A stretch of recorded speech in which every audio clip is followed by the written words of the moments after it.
that entrenches this particular sitting. It's an order that speaks over the special sittings at the Senate, and it indicates that whenever during a session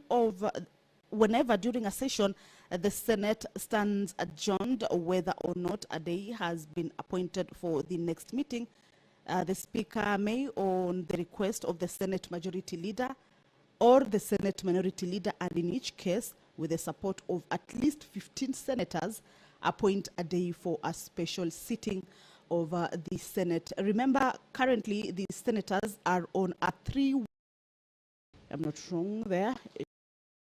Pursuant to the provision of Standing Order 41.1 and 142 of the National Assembly Standing Orders, I hereby convey the following message from the National Assembly. Whereas the Climate Change Amendment Bill, National Assembly Bill of 2023, was published via Kenya Gazette Supplement number 127 of July 19, 2023, as a bill seeking to amend the Climate Change Act 2016 to provide for the regulation of carbon markets in order to enhance response to climate change and provide mechanisms and measures to achieve low-carbon, climate-resilient development.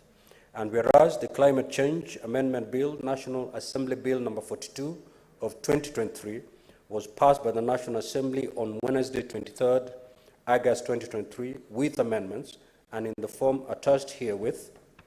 Now, therefore, in accordance with the provisions of Article 110 of the Constitution and Standing Orders 41.1 and 142 of the National Assembly Standing Orders, I hereby convey the said decision of the National Assembly to the Senate. Honourable Senators, pursuant to the Standing Order 163, a bill originating the National Assembly is required to be proceeded with in the manner as a bill introduced in the Senate by way of first reading. In accordance with Standing Order 144, I now direct at the appropriate time during this sitting, the said bill be read first time. I thank you. Honourable Senators, I also have another message that I wish to pass to you.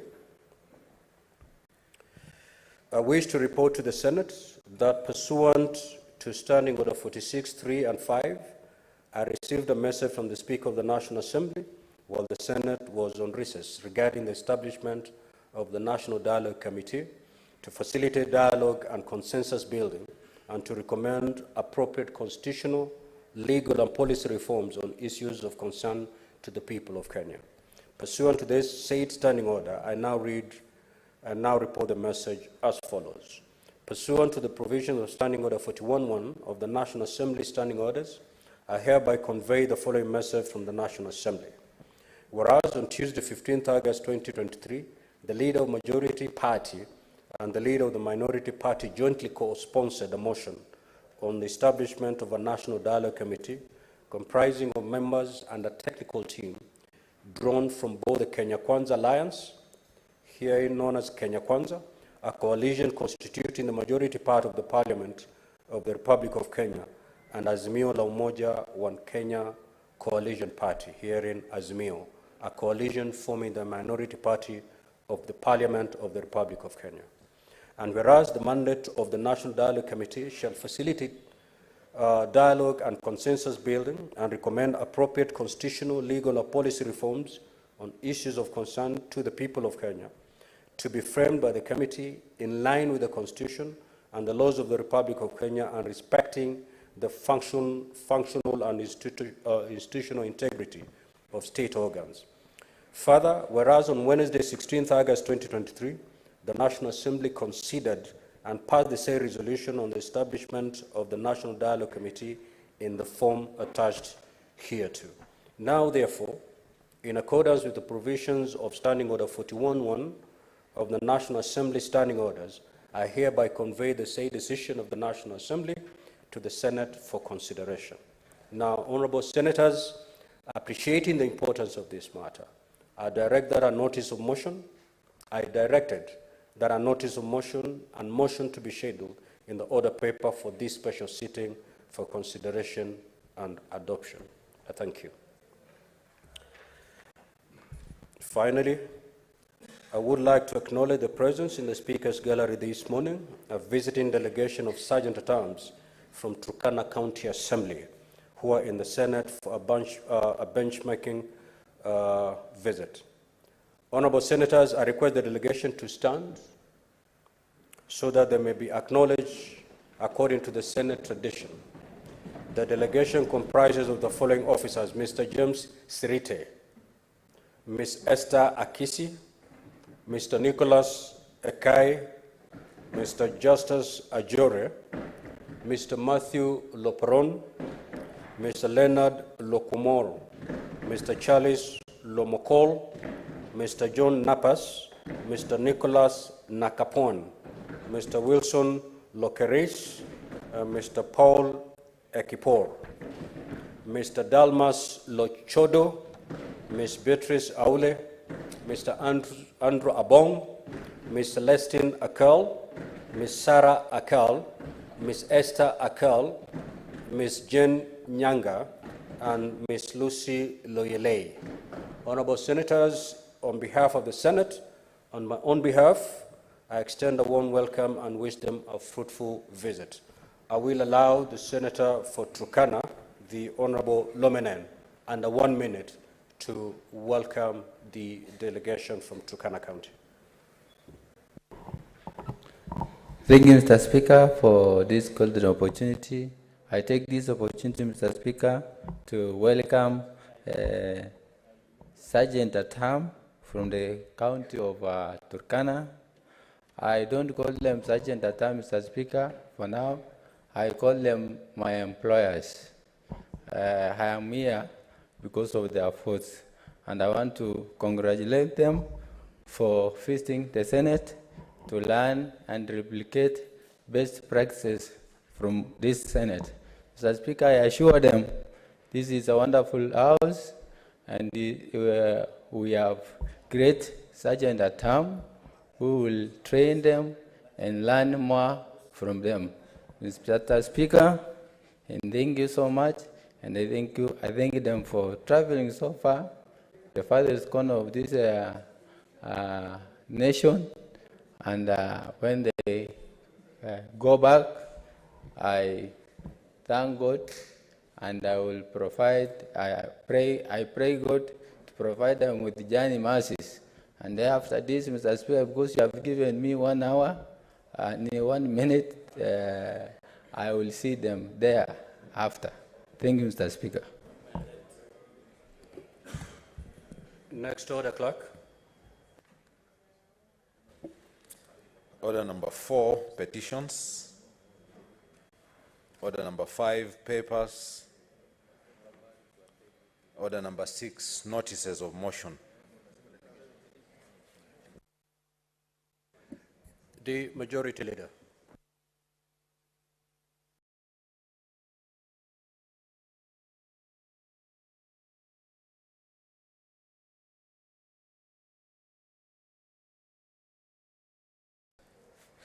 Mr. Speaker, I beg to give notice of the following motion at the establishment of the National Dialogue Committee. Aware that Article 11 of the Constitution provides that all sovereign power belongs to the people of Kenya and shall be exercised only in accordance with the Constitution. Further aware that Article 1(2) of the Constitution provides that the people of Kenya may exercise their sovereign powers either directly or through their democratically elected representatives. Conscious that Article 10 of the Constitution espouses the national values and principles of governance, which include the rule of law, democracy, and participation of the people. Further conscious that Article 94 of the Constitution provides that Parliament manifests the diversity of the nation, representing the will of the people and exercises their sovereignty.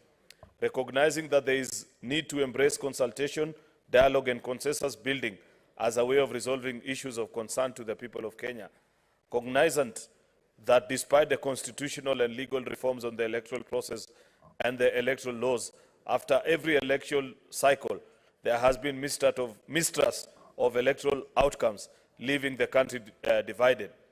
Further cognizant that efforts to enhance constitutionalism, the rule of law, and the respect of human rights needs to be promoted, aware that there have been previous calls and attempts at building consensus on issues of concern to the people of Kenya through bipartisan engagement in Parliament, and appreciating the need to establish an inclusive forum for dialogue, the consultation and consensus building in seeking to promote peace, stability and prosperity of the country, acknowledging that the majority party in Parliament and the minority party in Parliament have agreed to embrace dialogue through the establishment of the National Dialogue Committee to recommend a way forward on issues of concern to the people of Kenya. Now, therefore, Mr. Speaker, the Houses of Parliament resolves as follows. 1, that the two Houses of Parliament establish the National Dialogue Committee consisting of 10 members to represent the Kenya Kwanza Alliance, a coalition constituting the majority party of the Parliament of the Republic of Kenya, and Azimio la Umoja One Kenya Coalition Party, here referred to as Azimio, as a coalition forming the minority party of the Parliament of the Republic of Kenya. 2, that each coalition shall appoint 5 members to the National Dialogue Committee.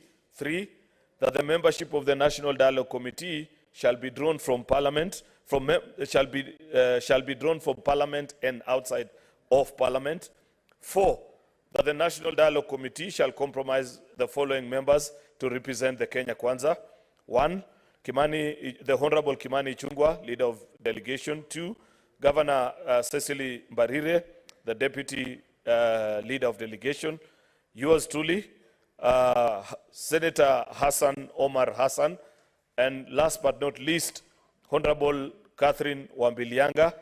5, that the National Dialogue Committee shall comprise the following members to represent the Azimio la Umoja One Kenya Coalition. His Excellency Stephen Kalonzo Musyoka as a delegation leader. 2, the Honorable Opiyo Wandayi as a deputy delegation leader. 3, the Honorable Amina Mnyanzi. 4, the Honorable Eugene Wamalwa. 5, the Honorable Senator Okongo Omogeni. 6, that the mandate of the National Dialogue Committee shall be to facilitate dialogue and consensus building and recommend appropriate constitutional, legal and policy reforms on issues of concern to the people of Kenya. To be framed, constitutional, legal and policy reforms on issues of concern to the people of Kenya to be framed by the National Dialogue Committee in line with the Constitution and the laws of the Republic of Kenya and respecting the functional institutional integrity of state organs. 7, the Houses of Parliament notes that the technical committees representing the Kenya Kwanza and Azimio shall support the National Dialogue Committee. 8, that the technical team representing the Kenya Kwanza shall comprise the following persons. 1, Dr. Muthomi Thiankolu.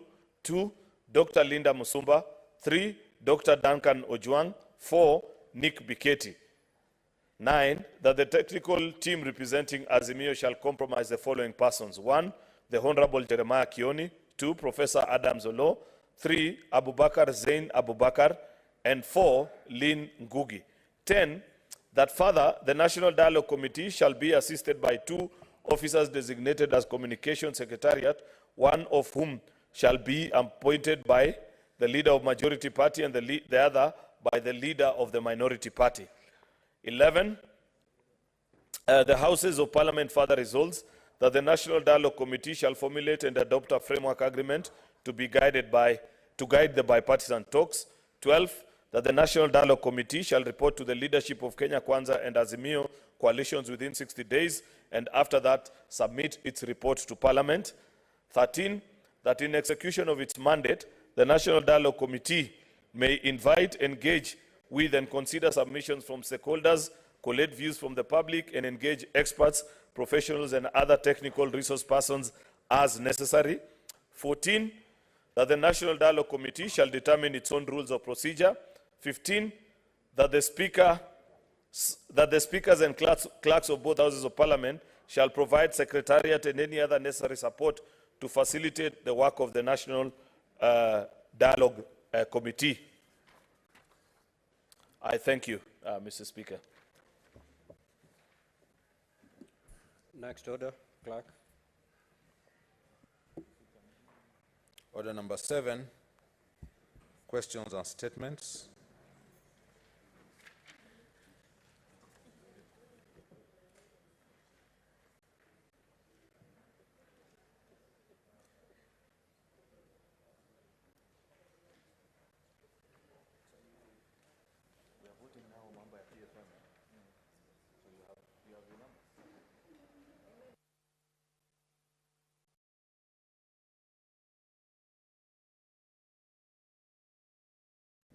Honorable Senators, kindly take your seats. I've got a communication to make. Before we proceed to the next order, allow me to make the following communication. I would like to acknowledge the presence in the public gallery this morning, a visiting delegation from St. Bridget Academy, Elgeyo Marakwet County. The delegation consists of 56 pupils and 10 teachers. On behalf of the Senate and on my own behalf, I welcome the delegation and wish them a fruitful visit. I will allow Senator Kisang under 1 minute to say a word of welcome. Thank you, Honorable Speaker. Honorable Speaker, on behalf of Senate, I wish to take this opportunity to welcome St. Bridget's Academy from KS South, Elgeyo Marakwet County, to the Senate. This is one of our schools that does very well. Last year, the mean grade at KCB was 392. So I want to say welcome to Senate. Congratulations. Enjoy yourself while you are here. You listen to what we are discussing. I believe some of you in the future will be in this house, others in National Assembly, others becoming governors and even president. Thank you. Karibu to Senate. I'll see you shortly outside there when you're out. Next order, clerk. Order number 8, the Climate Change Amendment Bill, National Assembly Bills number 42 of 2023, first reading. A bill for an act of parliament to amend the Climate Change Act 2016 and for connected purposes. Next order.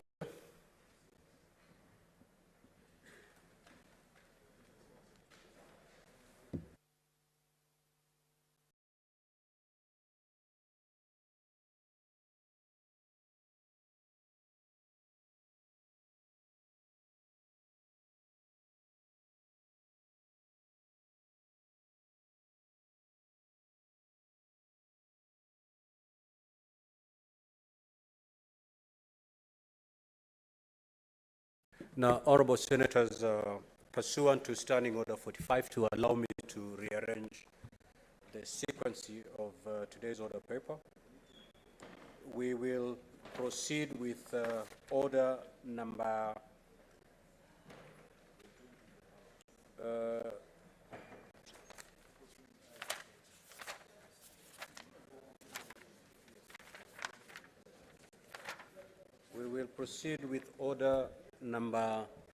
number 11.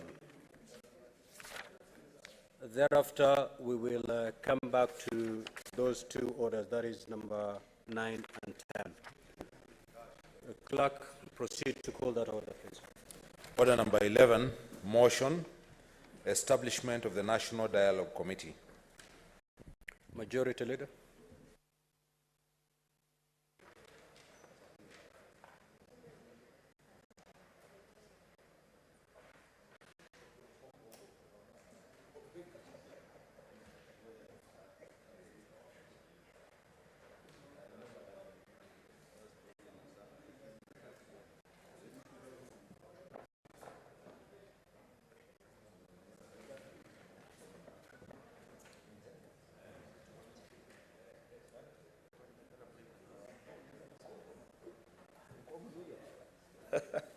Thank you, Mr. Speaker. Thank you. Mr. Speaker, I beg to move the following motion. The establishment of the National Dialogue Committee. Mr. Speaker, aware that Article 1 of the Constitution of Kenya provides that all sovereign powers belong to the people of Kenya and shall be exercised only in accordance with the Constitution. Further aware that Article 1(2) of the Constitution provides that the people of Kenya may exercise their sovereign power either directly or through their democratically elected representatives. Conscious that Article 10 of the Constitution espouses the national values and principles of governance, which include the rule of law, democracy, and participation of the people. Further conscious that Article 94 of the Constitution provides that Parliament manifests the diversity of the nation, represents the will of the people, and exercises their sovereignty. Recognizing that there is need to embrace consultation, dialogue, and consensus building as a way of resolving issues of concern to the people of Kenya. Cognizant that despite the constitutional and legal reforms on the electoral process and the electoral laws, after every election cycle, there has been mistrust of electoral outcomes, leaving the country divided. Further cognizant that efforts to enhance constitutionalism, the rule of law, and respect for human rights need to be promoted.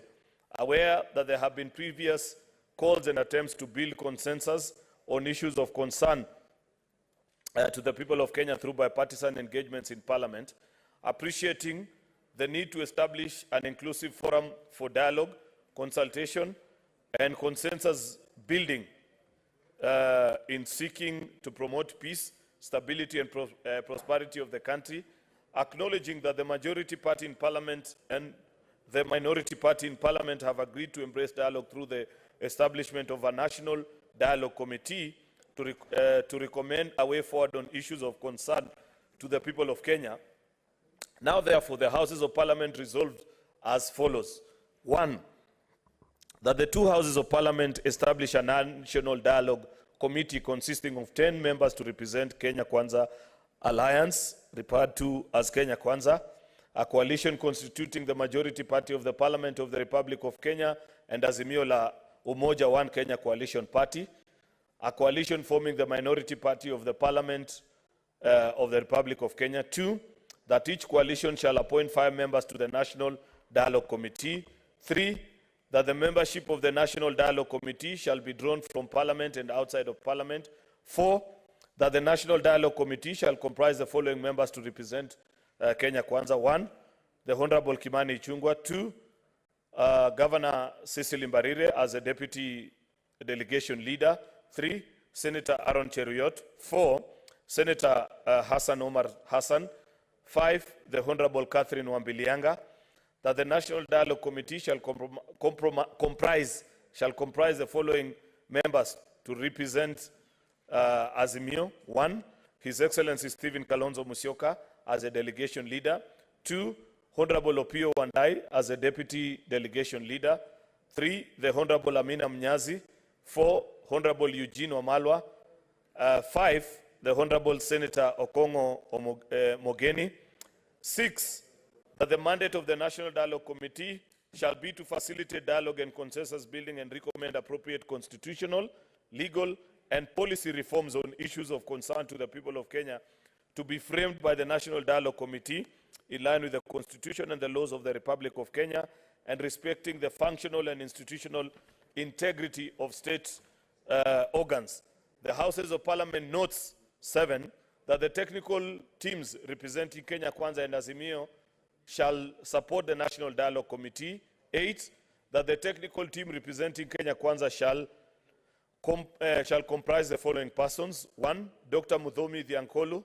2, Dr. Linda Musumba. 3, Dr. Duncan Ojwang. 4, Nick Biketi. 9, that the technical committee representing Azimio shall comprise the following persons. 1, the Honorable Jeremiah Kioni. 2, Professor Adam Zolo. 3, Abubakar Zain Abubakar. And 4, Lynn Ngugi. 10, that further, the National Dialogue Committee shall be assisted by 2 officers designated as communication secretariats, one of whom shall be appointed by the leader of majority and the other by the leader of the minority party. 11, that the National Dialogue Committee shall formulate and adopt a framework agreement to guide the bipartisan talks. 12, the National Dialogue Committee shall report to the leadership of the Kenya Kwanza and Azimio coalition within 60 days, and after that submit its report to Parliament. 13, that in execution of its mandate, the National Dialogue Committee may invite and engage with and consider submissions from stakeholders, collect views from the public, and engage experts, professionals, and other technical resource persons as necessary. 14, that the National Dialogue Committee shall determine its own rules of procedure. 15, that the speakers and the clerks of both Houses of Parliament shall provide the Secretariat and any other necessary support to facilitate the work of the National Dialogue Committee. Mr. Speaker, sir, as you might be aware, our colleagues in the National Assembly passed this motion last week. As a House, Mr. Speaker, we ought to have passed it immediately soon after so that we can begin our operations at the National Dialogue Committee. But we are all aware, Mr. Speaker, that as a House we were on recess, but we felt that given the urgency and the importance that this committee, the sacred nature of the assignment that is before them, it will be unfair to us as a House, Mr. Speaker, if we carried on with our recess and wait until mid of September to come and pass this motion. Then we will continue to carry on the long, wrongly held belief, Mr. Speaker, that Senate is a second thought. The Senate of the Republic of Kenya, Mr. Speaker, is not a second thought. The people of Kenya bequeathed unto themselves this House and believe that it carries equal, if not even far more important powers, Mr. Speaker, than that of the National Assembly, especially on matters that are of great national importance, such as the one that is before us. It is in light of this, Mr. Speaker, that I sought the concurrence of our colleagues, including the leadership of the minority side, and we signed on to have this special sitting and consider this particular matter alongside other urgent business that is before us today, Mr. Speaker. But of most importance, Mr. Speaker, is that we get to sit down and seek the endorsement of our colleagues from Parliament. Mr. Speaker, you have heard me read from Article 1(2) of our Constitution, Mr. Speaker, that Parliament represents the diversity of our people. That when we gather here, Mr. Speaker, it is a gathering of all the 45 million Kenyans plus, Mr. Speaker. That because it was not possible to have all of us as the people of Kenya gather in one place at one particular time and location, therefore Kenyans elect their representatives. And on many occasions, they speak either directly as a people or indirectly through their representatives, through the donated power that these members in this House carry, Mr. Speaker. We are seeking the blessings of the people of Kenya to sit at a table and reason together, Mr. Speaker. This is in follow, Mr. Speaker, for those of us that profess a Christian faith. We are urged many times in the Bible that even our good Lord reminds us that when there are challenges, it's good to come, sit down, and reason together. It's on that basis, Mr. Speaker, that we have had this opportunity to sit down and listen to one another. It doesn't mean, Mr. Speaker, that for all the things that are on the table, we shall eventually agree.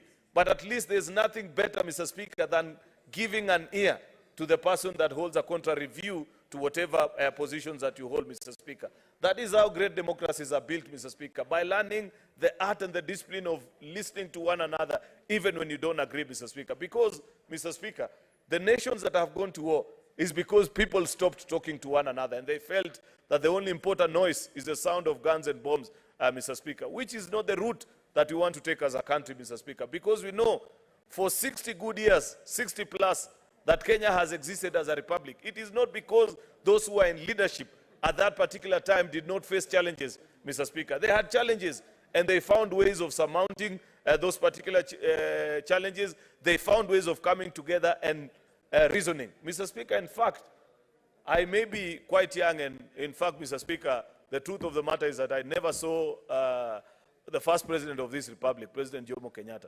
But at least as a student of primary and partly in high school before he retired, I saw through the leadership of President Moi, followed by President Mwai Kibaki. At least then I had become an adult. And President Uhuru, who was just retired, and we had the opportunity to serve together in one political party, Mr. Speaker.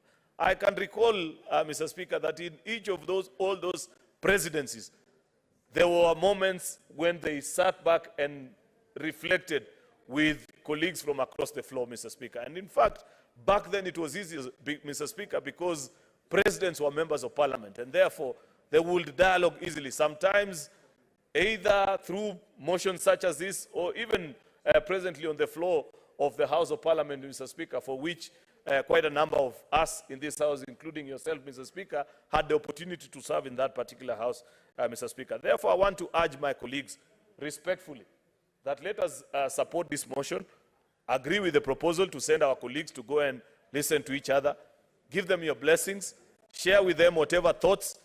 We know you have different opinion on many of these issues. Mr. Speaker, in fact, I will report to the House that in the last meeting that we had last week, Mr. Speaker, we have already framed the issues and reduced onto the agenda of what our colleagues from the minority side considered that are issues that are worth conversing about, and those that we felt, Mr. Speaker, needs to be conversed about from the majority side, Mr. Speaker. And we have 5 key or thematic areas, Mr. Speaker, of which tomorrow, when we meet Mr. Speaker, at the Bomas of Kenya, Mr. Speaker, we shall be considering. Some are of a constitutional nature, some are legislative, some are policy.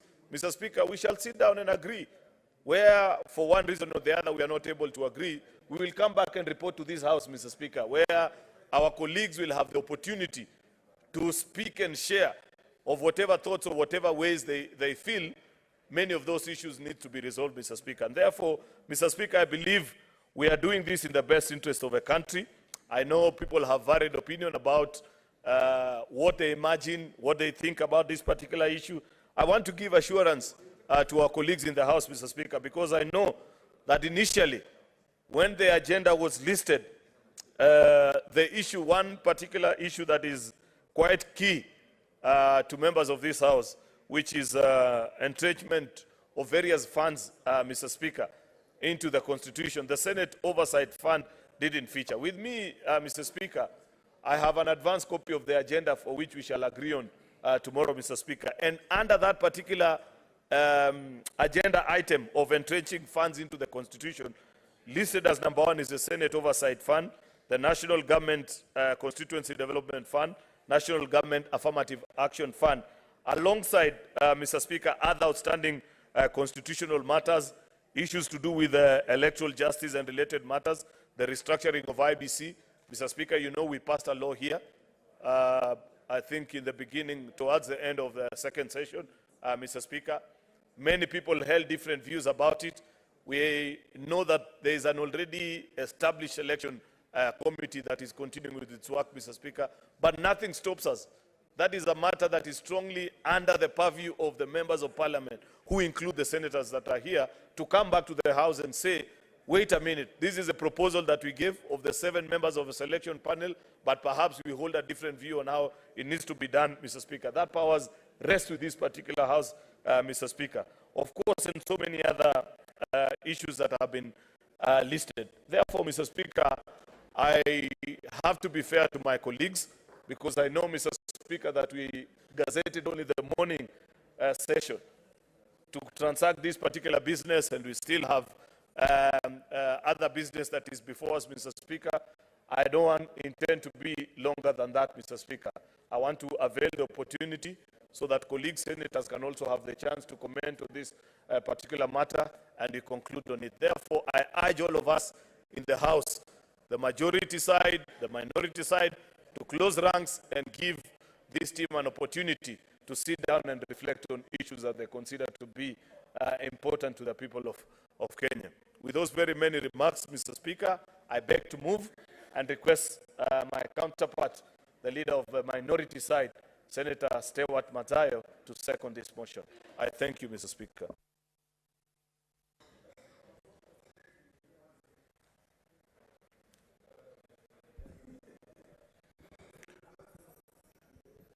Asante, Bwana Spika. Bwana Spika, Majority Leader Senator Kinyua, may the minority leader be hiding silence, please. Bwana Spika, kwanza nataka kuunga mkono swada huu ulioletwa na kiongozi wa walio wengi. Bwana Spika, kitu cha kwanza ni kwamba katiba inatueleza kabisa ya kwamba mamlaka yote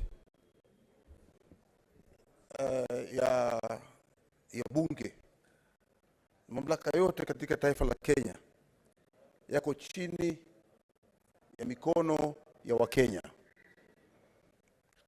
Kwa hiyo Wakenya wenyewe ndio wako na mamlaka, na sisi tuko hapa kama bunge kuweza kutekeleza yale yote ambao wale Wakenya wanahitaji yatekelezwe katika bunge letu la Senate. Bwana Spika, kuna mengi yamesemwa, lakini katika kile kipengele cha 94 cha katiba ya Kenya kinasema wazi kabisa ya kwamba wale watakokuwa wakiwakilisha ama Wakenya wote wanawakilishwa katika bunge lao na watu ambao wamewachagua. Sisi tukiwa hapa tuna majukumu tofauti, na majukumu yetu ya kwanza ni kuona kwamba,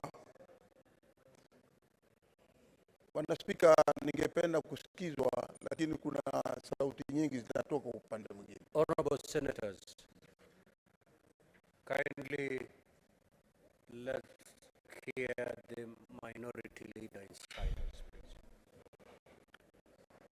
Bwana Spika, kitu cha kwanza tunajua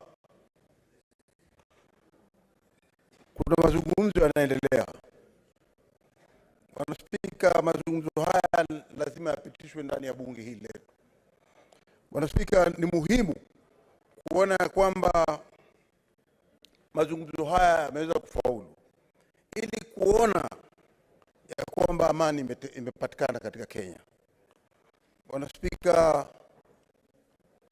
katika pande zote mbili, upande wa walio wengi na upande wa walio wachache, Bwana Spika, tunajua kwamba wananchi waliweza kuchaguliwa kutoka nje kuweza kusaidia ile timu ambayo iko ndani ya bunge. Na timu yetu sisi ambao tuliweza kuichagua hapa, timu ambayo imeongozwa na wabunge wetu kutoka pande zote mbili. Bwana Spika, ni kwamba hawa wabunge wako na ujuzi, wako na taaluma ya hali ya juu ya kwamba wanaweza kuendesha mazungumzo haya. Bwana Spika, tukijua ya kwamba vile vile kunao watu ambao wanasaidia hawa ambao wanaitwa kama technical experts. Tunajua hao wako na taaluma ya hali ya juu ya kwamba wanaweza kusaidia. Kitu tunachohitaji katika Kenya, Bwana Spika, ni amani. Hakuna nchi inaweza kufaulu katika utendakazi wake wote, katika kuona kwamba imeweza kuenda mbele kimaendeleo na kusikizana na watu wakaishi pamoja kama Wakenya, kama ikiwa hakutakuwa na masikizano. Mazungumzo haya ambayo katika hii mswada huu ambao tumeleta, ni kwamba tunasema ya kwamba mazungumzo haya yaweze kufanywa kwa njia ambayo yataweza kufaulu. Na tuko na imani ya kwamba, Bwana Spika, mazungumzo haya kulingana na hawa watu ambao wamechaguliwa watakuwa na uwezo wa kuweza kufaulu na kuweza kujadiliana na kukubaliana na yale ambayo yanaweza kuleta amani ndani ya Kenya. Bwana Spika, tunajua ya kwamba katika mazungumzo kule nyumbani sisi tunasema majembe mawili ama matatu ya kiketi ndani ya gunia lazima yagongane. Tunajua katika mazungumzo yote sio kwamba wanaweza kukubaliana katika kila kitu.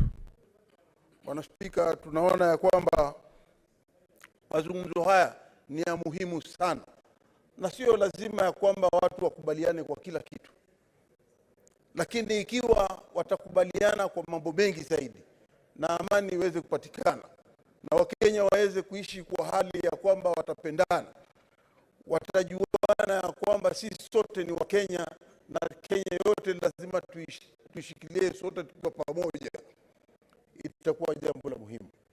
Bwana Spika, nia yetu ni kusema ya kwamba mazungumzo haya yaweze kufaulu.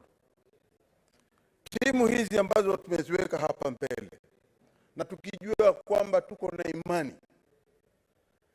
hata katika kisomo chetu cha Biblia kinatuambia ya kwamba panapokuja watu wawili watatu wakija pamoja, wakiweza kupata nafasi ya kuwa na mazungumzo, ni lazima patatokea amani. Kwa hiyo sisi tuko na imani ya kwamba katika mazungumzo haya wale tuliowachagua, wale vinara wote upande huu na upande huu waliochaguliwa, kwa walio wengi wakiwa wanaongozwa na Ishungwa na kwa walio wachache ikiwa wanaongozwa na kiongozi Mheshimiwa Kalonzo Musyoka, tuko na imani ya kwamba, Bwana Spika, tunatarajia kwamba mazungumzo haya yataweza kuleta matunda na hatimaye Kenya itaweza kuendelea mbele na ipate faida kubwa sana. Bwana Spika, nikisema hivyo na kwamba naunga mkono swada huu ili uweze kufaulu. Asante sana Bwana Spika.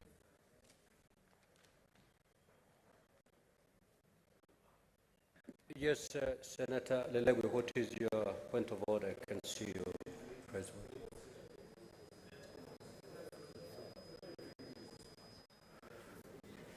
So,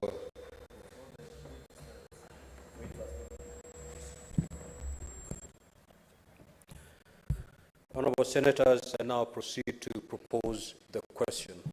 That are aware that Article 1.1 of the Constitution provides that all sovereign power belongs to the people of Kenya and shall be exercised only in accordance with the Constitution. Further aware that Article 1.2 of the Constitution provides that the people of Kenya may exercise their sovereign power either directly or through their democratically elected representatives. Conscious that Article 10 of the Constitution espouses the national values and principles of governance which include the rule of law, democracy and participation of the people. Further conscious that Article 94 of the Constitution provides the Parliament manifests the diversity of the nation, represent the will of the people and exercise their sovereignty, recognizing that there is a need to embrace consultation, dialogue and consensus building as a way of resolving issues of concern to the people of Kenya, cognizant that despite the constitutional and legal reforms on the electoral processes and electoral laws after every election cycle, there has been mistrust of electoral outcomes, leaving the country divided. Further, cognizant that efforts to enhance constitutionalism, the rule of law and respect for human rights need to be promoted.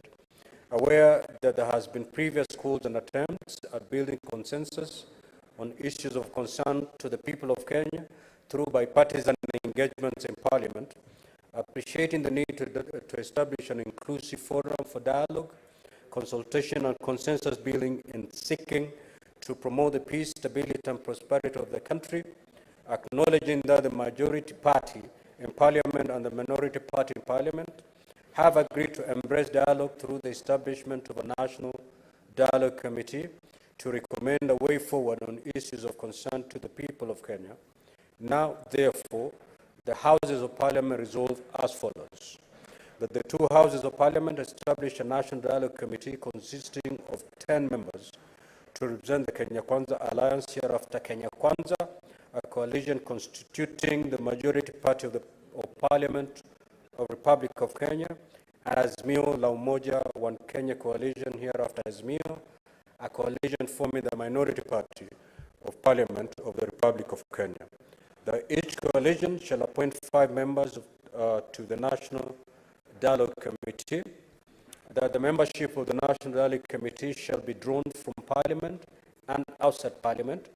The National Dialogue Committee shall comprise the following members to represent Kenya Kwanza: the Honorable Kimani Ichung'wah, Delegation Leader; Governor Cicely Mbarire, Deputy Delegation Leader; Honorable Senator Aaron Cheriot, Honorable Hassan Omar, and Honorable Catherine Wabelianga.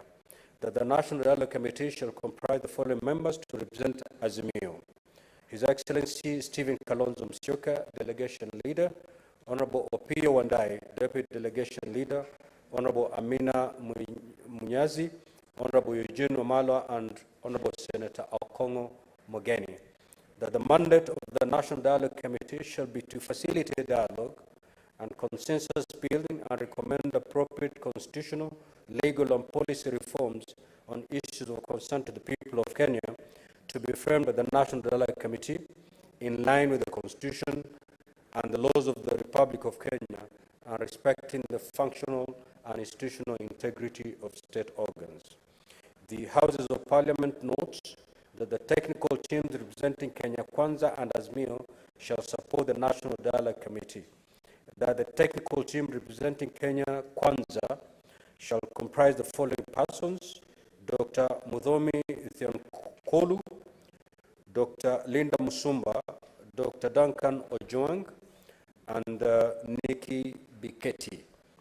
That the technical team representing Azimio shall comprise the following persons: the Honorable Jeremiah Kioni, Professor Adams Olo, Bakri Zen Abakri, and Lynn Ngugi. That further, the National Dialogue Committee shall be assisted by 2 officers designated as communication secretaries, one of whom shall be appointed by the leader of majority party and the other by the leader of the minority party. The Houses of Parliament further resolve that the National Dialogue Committee shall formulate and adopt a framework agreement to guide the bipartisan talks. That the National Dialogue Committee shall report to the leadership of Kenya Kwanza and Azimio Coalition within 60 days, and after that submit its report to Parliament. That in the execution of its mandate, the National Dialogue Committee may invite, engage with, and consider submissions from stakeholders, collect views from the public, and engage experts, professionals, and other technical resource persons as necessary. That the National Dialogue Committee shall determine its own rules of procedure. That the speakers and clerks of both houses of Parliament shall provide secretariat and any other necessary support to facilitate the work of the National Dialogue Committee. I will therefore proceed to call upon honourable senators to make their contribution to this motion. However, before I do so, I will allow Senator Lelegwe. What is your point of order, Senator Lelegwe?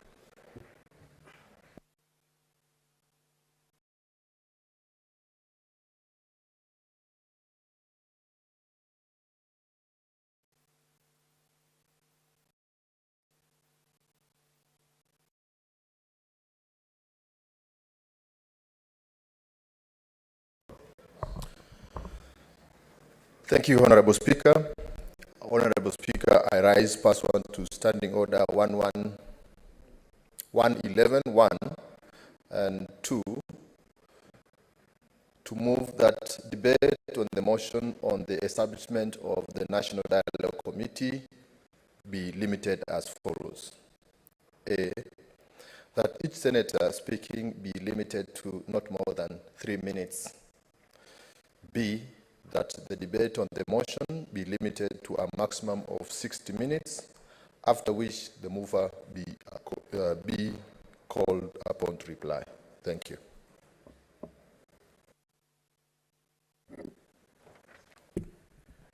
Now, honourable senators, pursuant to that motion, I'll proceed to put the question, which is: debate on the motion on the establishment of the National Dialogue Committee be limited as follows. A, that each senator speaking be limited to not more than 3 minutes. And B, the debate on the motion be limited to a maximum of 60 minutes, after which the mover shall be called upon to reply. As many 60 minutes, 1 hour. As many as of that opinion say aye. As many as of the contrary opinion say nay. So the ayes have it. 3 minutes to contribute, and we're going to take 1 hour to make our contributions to this motion. The Honourable Senator Maanzo.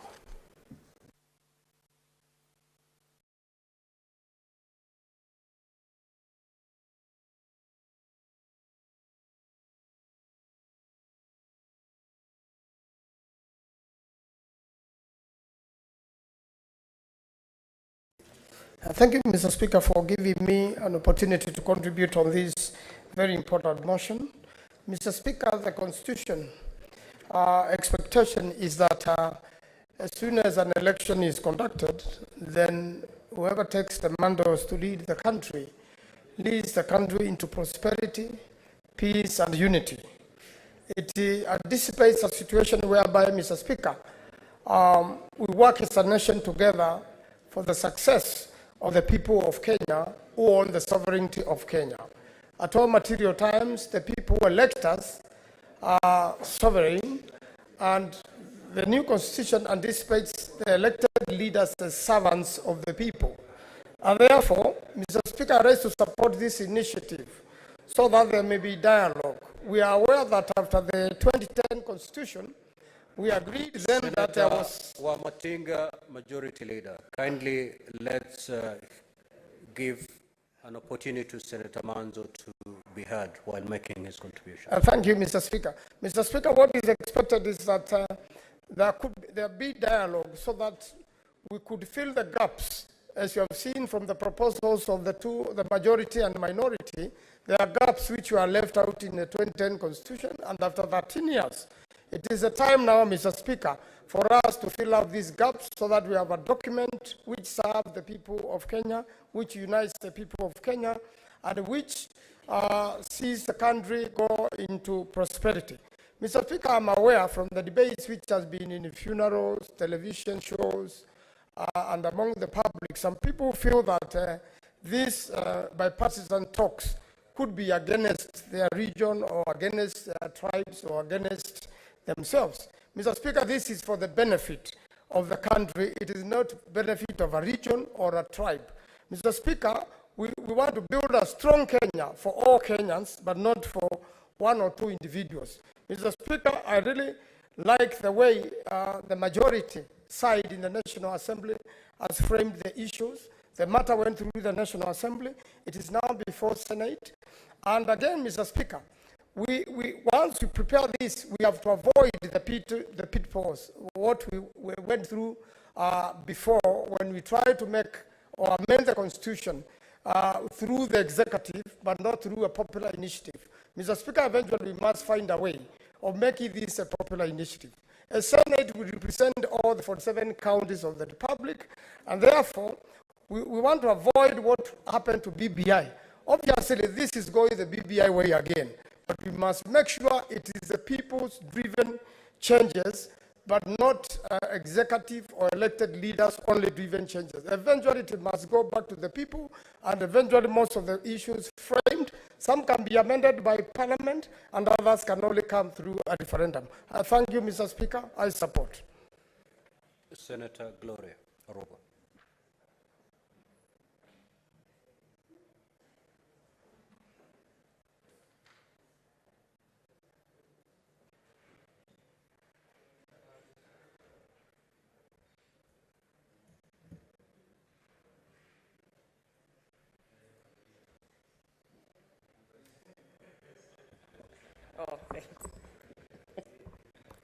Thank you, Mr. Speaker. I rise to support the motion, Mr. Speaker. I believe it is time that this country actually has a national dialogue. It is long overdue, that I agree, Mr. Speaker, and I think that incorporating even the civil society is it is something that was needed, Mr. Speaker. However, Mr. Speaker, I have noted that it is written that the National Dialogue Committee will be there to facilitate dialogue, to build consensus, and to recommend appropriate constitutional, legal, and policy reforms, Mr. Speaker. When you look at the job description that this committee has been given, it is squarely the exact same job description that we have for the National Cohesion and Integration Commission, Mr. Speaker. So the only thing that I want to point out, so that we are also not lying to Kenyans, is that we have legal frameworks to have these national dialogues. We have the National Cohesion and Integration Commission. In this House of the Senate, we have a committee on national cohesion and equal opportunity. In the National Assembly, we have the same thing. So I think also, as much as I am supporting this motion, I have to say that we are being unfair to the president, because the president has set out to put out austerity measures to ensure that we are not spending money that should not be spent, and yet we are here creating yet another entity. And we could have used the National Cohesion Commission. We could have used our joint committee between the National Assembly and the Senate to actually have the framework and discussion. And both those platforms are equally opportunities that we could have, made effective. So, Mr. Speaker, I have to say that as legislators, as much as I support this motion, we are being unfair to the taxpayers because I'm sure this committee is going to draw some sort of allowance. I'm sure we are going to incur expenses on the same. And it is not fair to keep telling taxpayers we are going to pay the commission, we are going to pay the committees, and now we are coming together to have a national dialogue committee on top of all that the legal frameworks that we have. But I support, we need a national dialogue, so I support this motion. Thank you. Senator Eddie.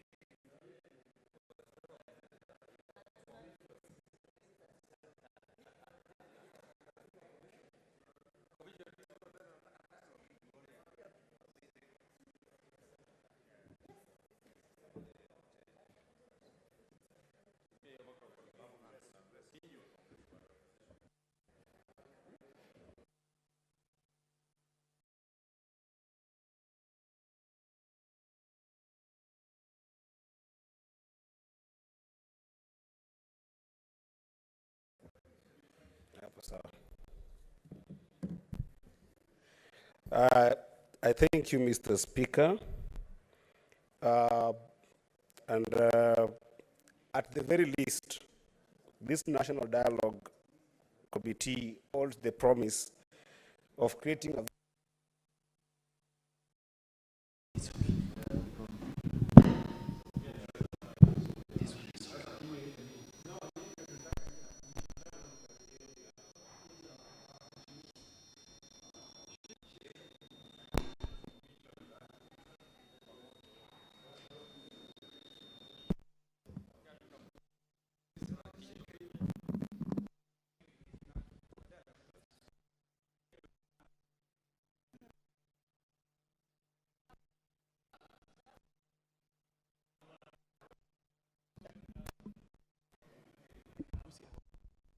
management of Kenya.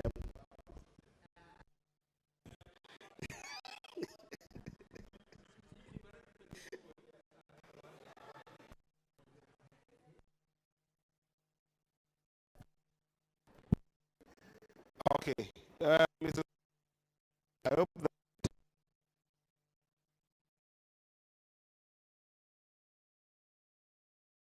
Mr.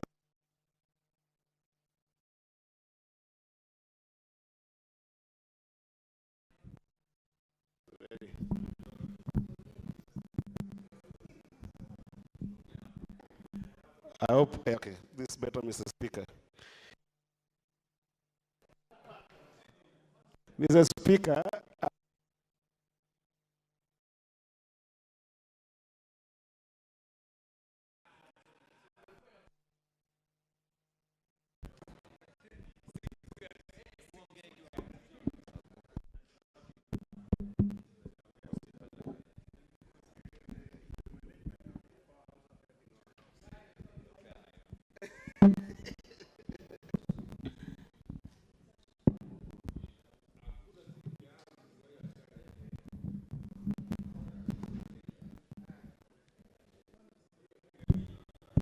wacha tujaribu tu. I think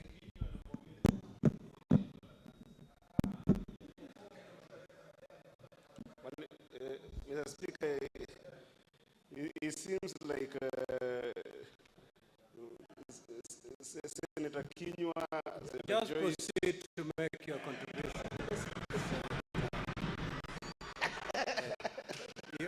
Your 3 minutes are almost up. Proceed. Okay, Mr. Speaker, I'll start now and say that I was saying that at the very least, this particular National Dialogue Committee, Mr. Speaker, gives this country a promise of creating a very significant momentum in the aim of inclusively and transforming the socio-political and economic conflict that has engulfed this country since the post-election, and particularly at the beginning of this year. And therefore, Mr. Speaker, it would be extremely remiss of me to start commenting on this particular motion without sincerely thanking His Excellency President RUTO, together with the Right Honorable Prime Minister Raila Amolo Odinga, for the boldness they have exemplified to allow this country to have a dialogue and give dialogue a chance. Indeed, Mr. Speaker, dialogue in the context of the conflict that we have found ourselves in since the beginning of the year is the only useful way that we can be able to ensure that we not only achieve the idea of sustainable peace in this country, but also being able to make sure that as a country we can be able to mainstream some of the economic issues that we are facing. Indeed, I know that this has been an emotive issue, Mr. Speaker, in the past few months. In fact, there is a time in this particular house that it was very difficult to become a senator and at the same time be conscious about a number of decisions and talk about them more consciously without being in a constant state of rage. Just because some of these issues that are being laid down from both sides of the House have been very weighty issues, Mr. Speaker. I do know that the weight of those issues indeed go to touching the Constitution. And therefore, as a nation, Mr. Speaker, as we allow this team to go and sit down and talk, I would encourage this House being able to engage with the different parts of this conversation. Because, Mr. Speaker, if you look at some of the issues like what has been said from the Azimio side, Mr. Speaker, you look at issues around audit of elections, Mr. Speaker, these are contentious issue that is touching on the Constitution, Article 86 of the Constitution, and if you go further, there is Election Act 2011, Section 44 is entirely dedicated on the issue of auditing of the elections.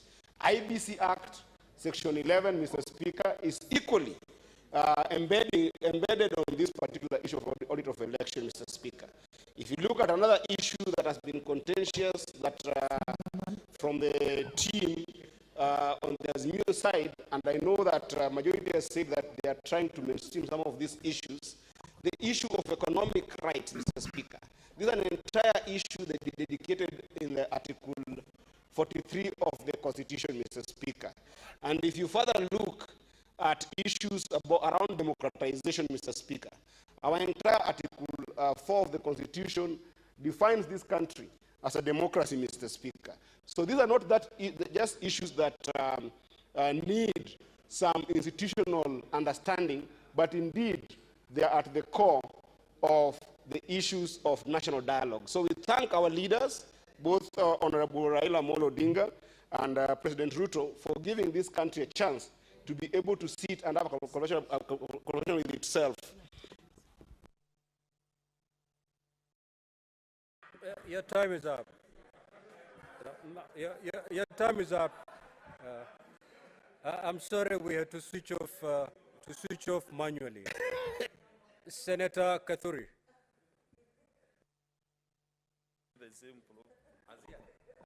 Okay. Let me use this one. Thank you, Honorable Speaker, for this chance also to give my very brief comments on this motion on the establishment of the National Dialogue Committee. Mr. Speaker, on the onset, you know, dialogue is a conversation between two or more people. That is according to the encyclopedia. Mr. Speaker, I didn't support this motion, but one thing that is really giving problems is how we came to the formulation of this committee, Honorable Speaker. Honorable Speaker, you know, before this group was composed, so many Kenyans are now on the graves, dead. I don't know whether this committee or this dialogue will bring back these Kenyans who are already dead, because the process that the minority side used, the minority coalition, was to go to the streets, to demonstrate, to do very funny things so that they could push the president to accept this dialogue. Mr. Speaker, as we debate this motion, I'm at a great loss because Kenyans have lost property, Kenyans have lost lives, but I hope this thing will be the first and the last one. I was at the pains to hear my friend, my colleague from Migori, say that the elections were contentious. They were not contentious. If there was any contention, it was taken to the Supreme Court, and the court determined that the elections were free and fair, and President RUTO won squarely. So, Mr. Speaker, you know, in Kenya, we are used to this bad politics of twisting the government when it is elected. And, Mr. Speaker, I think this should be the first and the last thing to happen. Some of us actually have sacrificed a lot to be in this house today. I personally arrived in this country at 3 a.m. so that I can participate in this motion. But I wanted at least to come and hear my voice, that there should not be the route to go as Kenya. I support the 10-member committee. I'm also happy that this report will be brought to this parliament, because I was afraid that there might be some handshakes in the corner of the streets after this dialogue. But I'm happy that this report will find its way here so that we can either agree with it or disagree. So, Mr. Speaker, thank you very much indeed, and I thank you for this opportunity. Senator Enoch.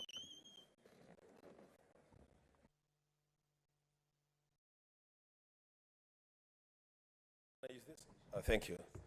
Mr. Speaker, I thank you for this opportunity. I also want to join my colleagues in fully supporting the constitution of the National Dialogue Team. Speaker, I am happy that the National Dialogue Team is constituted along the lines of national values and principles of governance. And I pray that, Mr. Speaker, at the end of their term, then this team is going to come up with resolutions that bind us together as a nation. Mr. Speaker, people should not be afraid of talking. In fact, the minute you stop talking, then bad things begin to happen. There is nothing to fear with having a dialogue. And when there are disputes, whether those disputes arise from a contested election or they arise from issues of governance or cost of living, leaders have a duty of care to talk and find solutions to problems facing the people that they lead. Mr. Speaker, I personally take seriously, as my friend, my neighbor, the Senator from Meru said, he left his county very early in the morning to participate in this. The Speaker, I should be somewhere in school in Nakuru, taking my son back to school. But I'm here because this is important. This is important. The Speaker, as I conclude, I want to say that this team that is meeting to have this dialogue is building on a foundation that was laid by the first initial team of the bipartisan team that yours truly was a member of. And in this one, Mr. Speaker, I am very happy that we have laid a firm foundation on which we will heal this country and move forward together as a nation. I thank you, Mr. Speaker, for the opportunity, and I fully support this team. Senator Murango.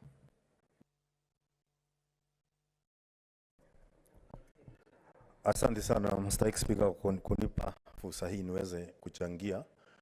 Kwanza naunga mkono mswada ambao uliletwa na kiongozi wa wengi ya kwamba wale walioteuliwa waweze kuketi na kutafuta jawabu katika mazungumzo. Lakini pia ningetaka kusema kwamba tusiwe watu wa kutafuta vita ndo tuanze kutafuta amani, kwa sababu hili ni jambo ambalo lingemalizwa kitambo. Na ningeuliza watu wanapoenda kuongea, walioagiza hii maendeleo, walioomba kuwe na mazungumzo, tusinje tukasikia kwamba pia kuna matata mengi yanatokea sehemu ile, kwa sababu Mswahili anasema mfungwa hachagui gereza. Na kwa sababu washachagua kwamba wanataka kuwa katika gereza ya mazungumzo, kusiwe na utata wote pale wanapozungumza. Halafu ningetaka pia niongeze niseme ya kwamba kama venye Mheshimiwa Senator Meru amesema, iwe ni jambo la mwisho, kwa sababu hakuna maana ya uchaguzi kama hakuna mshindi. Vile vile ni kama basi tukae zote tuteuliwe, tuwe tuje hapa katika Seneti, kwa sababu tukiendelea hivyo, hata mimi pia niliowashinda kule Kirinyaga atasema kuwe na mazungumzo. Wale walishinda ungavana watakusema pia kuwe na mazungumzo. Kwa hivyo iwe ni mara ya mwisho kwamba tunafanya hili, na tukilifanya tumalize, kuwe na amani, na pia wanaoongoza wasije na kwa misingi mikali na misimamo mikali, waje na misimamo ambayo na kauli ambazo zitatolewa ni kwamba ni kwa ajili ya wananchi wa Kenya, wala sio kwa ajili ya uongozi. Asante sana Mr. Speaker. Senator Dulo.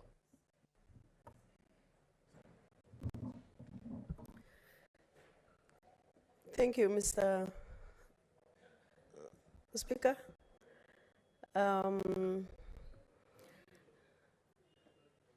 Sorry, I thought it is me, Mr. Speaker. Proceed, Senator Dulo. Proceed. Thank you, Mr. Speaker. Mr. Speaker, I am supporting this motion, hoping that what is happening in this country is going to be resolved. Majority of us have been long in this country and also in leadership position. And after every 5 years, the same issues come up. Unless otherwise, personally, I feel, from what has happened before, Mr. Speaker, we are not getting to the bottom of the problem. Because if we go into election and somebody is defeated, I think they should accept defeat. And these shenanigans of high cost of living, IBC, we've been seeing this every year, year in and year out. What solutions are leaders bringing as far as cost of living is concerned? Mr. Speaker, I have seen what Majority Leader has enumerated as the agenda for this committee. But let me say here, and for the record, I don't see a solution to the underlying problem, because this is not one person issue. I know this is one person issue, and this is not the way that things should be resolved. If you have been defeated, you have been defeated. Go and wait for 5 years, and after that, go for another election and see whether you will go through. I hope for the last and but Kenyans are really suffering. There are some who have lost their lives. The high cost of living is actually going on, and solution is actually being made. So I hope this will be a solution, but at the bottom of my heart, there is no, and I hope I'll be alive to see that. Thank you, Mr. Speaker. Senator Nyamu.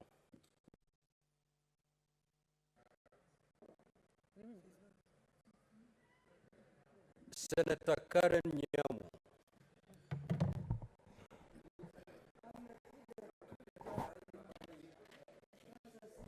Thank you, Mr. Speaker,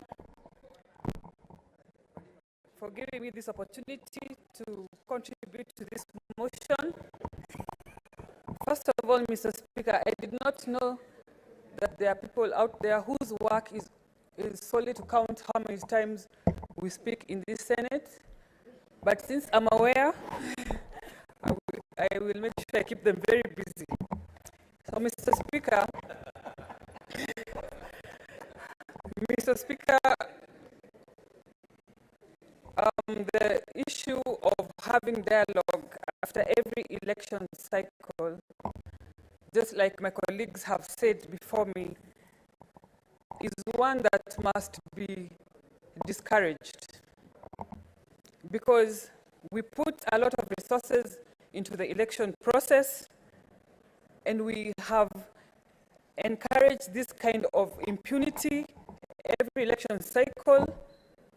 There are individuals who know that they can twist the process to get into government in the back door.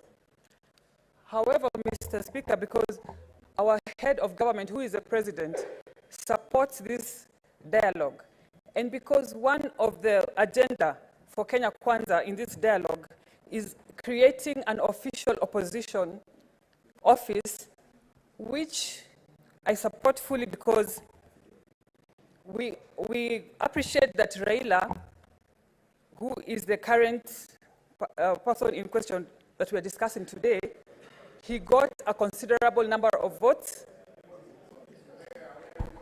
And the issue of winner takes it all has been a thorn in the flesh in the Kenyan elections. So, in that matter, Mr. Speaker, I support... What is the point of order? Protect me, Mr. Speaker. Protect me, Mr. Speaker, from the minority leader. Just take your seat, Senator Karen. What is the point of order, Senator Mazayo? Bwana Spika, nafikiri ule mjadala ulioko hapa ni muhimu sana na ni wa kitaifa. Lakini ukisikiza matamshi aliyoongea dadangu Senator, kwa jina la heshima dadangu, na matamshi aliyosema ya kwamba hapa tunaongea juu ya baba Raila Amolo Odinga, bila alivyosema, je, ni sawa ama si sawa? Nataka kujua kutoka kwake, na kama si sawa anaweza kuondoa maneno hayo. Na kaomba msamaha. Senator Karen, the motion before the floor is the National Dialogue Committee. It's got nothing to do with the Honorable Raila Odinga. We are not here to discuss the personality of Honorable Raila Odinga. Mr. Speaker, I'm guided. Thank you. As I was saying in conclusion, the issue of winner takes it all in our election has been a thorn in the flesh, and if this dialogue is going to address this issue once and for all, I support the creation of the official opposition so that we can keep Raila, so that we can keep the election loser, Mr. Speaker, so that we can keep the election loser legitimate and accountable and busy. Thank you, Mr. Speaker. Senator Oburu.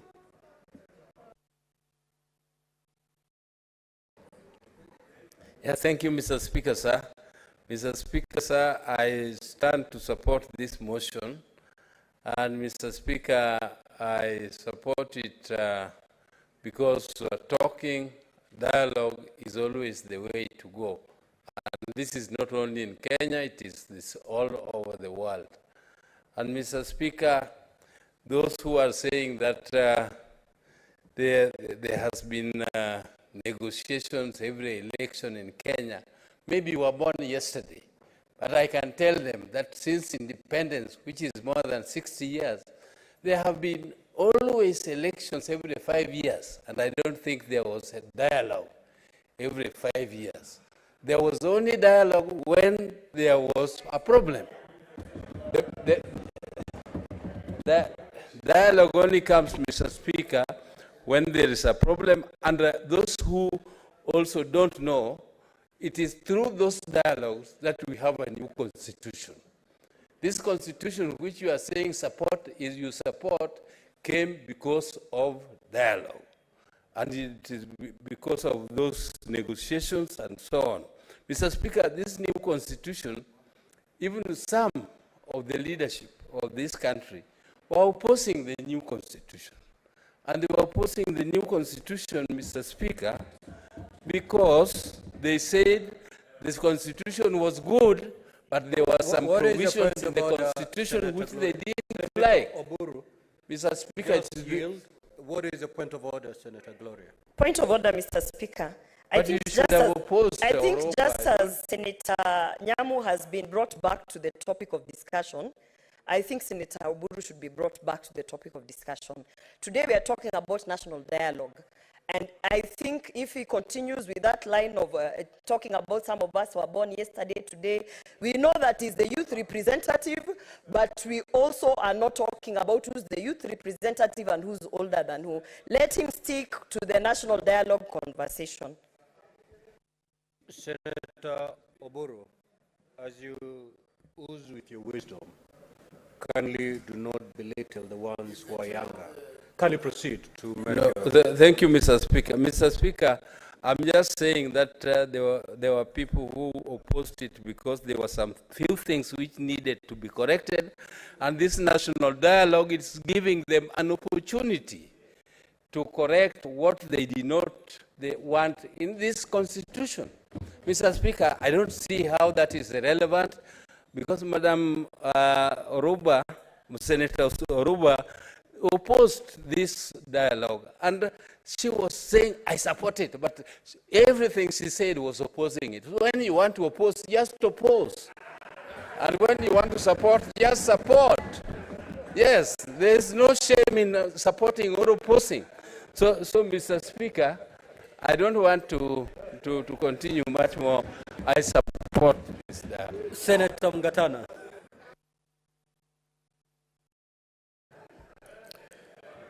Mr. Speaker, I thank you for giving me the opportunity to make a brief contribution on this matter.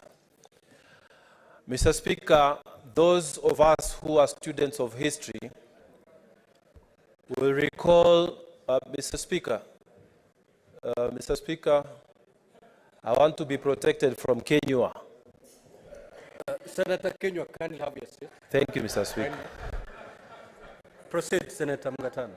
Mr. Speaker, those of us who are students of history will remember that the 1861 elections in America were very controversial.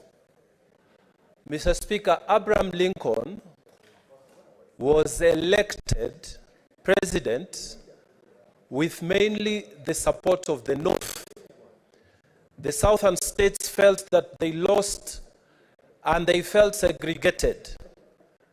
Mr. Speaker, then, before the president was sworn in, they went to hold a meeting in Montgomery, Alabama, where they swore a new president in 11 states. They formed the Confederacy.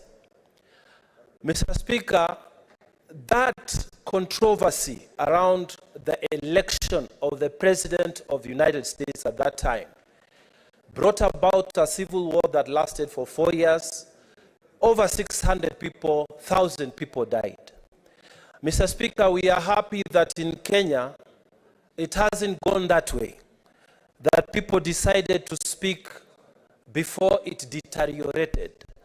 So, Mr. Speaker, I want to stand here and tell people matters of election are very critical for the stability of the nation.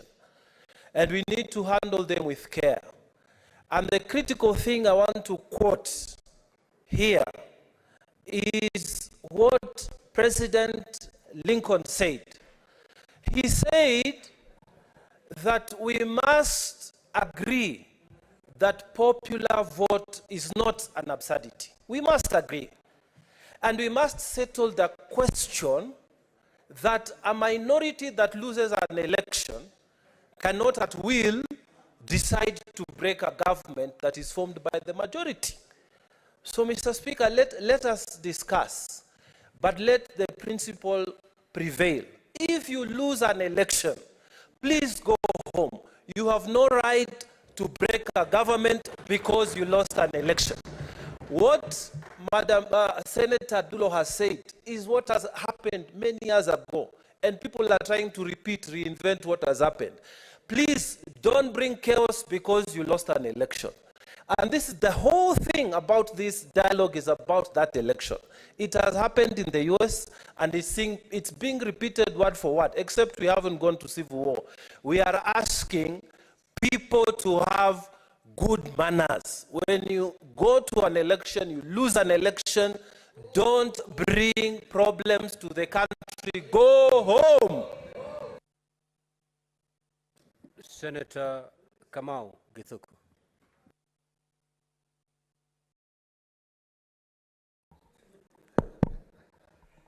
Asante sana Mheshimiwa Spika. Nataka niweze kuunganika pamoja na wenzangu kusupport hoja hii ambayo imeletwa na kinara walio wengi katika bunge hili la Senate, na niseme ya kwamba Mheshimiwa Spika, sisi ambao tunaosoma Biblia inasema kwamba katika kitabu cha Amos 3:3 ya kwamba wawili wasipo kubaliana hawawezi kutembea pamoja.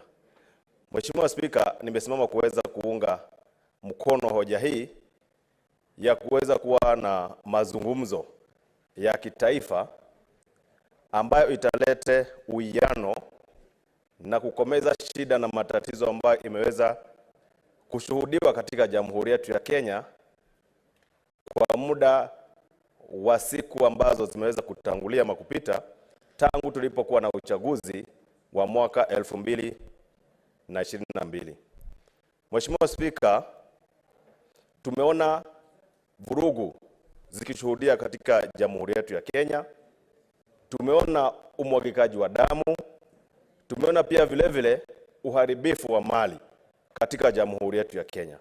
Mheshimiwa Spika, jambo hili ni jambo ambalo kama kiongozi lilaani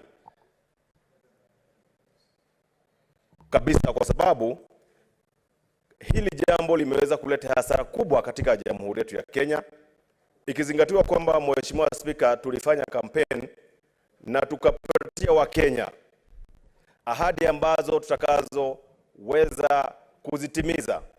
Na Mheshimiwa Spika, ukiwa na mambo ambayo ni ya vurugu, umwagikaji wa damu na uharibifu wa mali, unakuta kwamba kiongozi ambaye aliyechaguliwa hawezi kuchukua fursa ya kuongoza nchi kwa njia inayostahili. Mheshimiwa Spika, mimi naunga jambo hili mkono kama ndilo jambo ambalo litakalolete uwiano, jambo ambalo litakalolete amani katika Jamhuri yetu ya Kenya, ili Wakenya waweze kufanyiwa kazi. Mheshimiwa Spika, mimi nimetoka katika kaunti ya Lamu ambayo saa hii imekumbwa na shida na matatizo mengi ya kiusalama.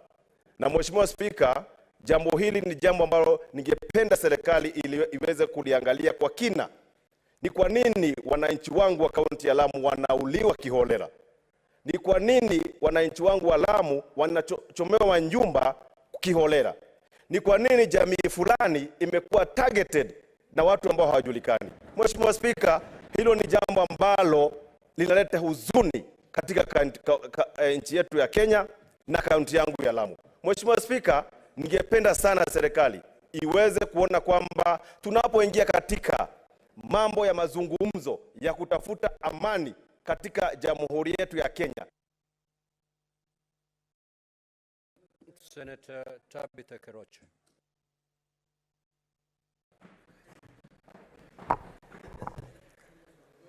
Thank you, Mr. Speaker, sir, for giving me this opportunity, and I rise to support this motion. I need to take this opportunity and congratulate His Excellency Dr. William RUTO, our President, and the Right Honorable, the Opposition Leader, Raila Amolo Odinga, for agreeing to sit in this country to talk and unite and heal. I know our country is bleeding. We've gone through a 2-year COVID, a very long electioneering period, and we need to recover. And what His Excellency William RUTO is doing is to lead this country to an economic transformation.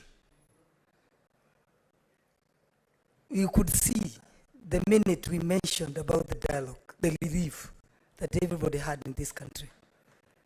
The church and the business people. Because everybody knows if we unite and we talk and agree, our economy will recover. Our businesses have suffered. So many people at home were sacked, lost their jobs. So it's a high time now we need to talk and agree and move forward. But going forward, we hope this thing will never happen again. To see our people on the streets doing the MAANDAMANO, destroying property. I know the people who did the constitution did it very well, but there is one point that they left. The opposition leader office needs to be in place and put very well black and white so that everybody knows if he loses an election, he has an office that is going to be going and oversight the government that is for the day. So mine is just to say thank you and congratulate His Excellency and the team that has been elected to ensure that we have the white smoke immediately after we get the talk. I mean, we get that talk. It's not just a talk. We must get the white smoke that the country has agreed and the country is moving forward and waiting for another election in 2027 when we are recovering from the economic that the business have suffered and the people have suffered. So the team that has been given that mandate, they've just been given a mandate, is to ensure that when they get out of that room or that or house, there will be peace and peace and peace of this country. Thank you. Senator Faki. Asante Mheshimiwa Spika kunipa fursa hii kuchangia hii mswada wa mjadala wa kitaifa.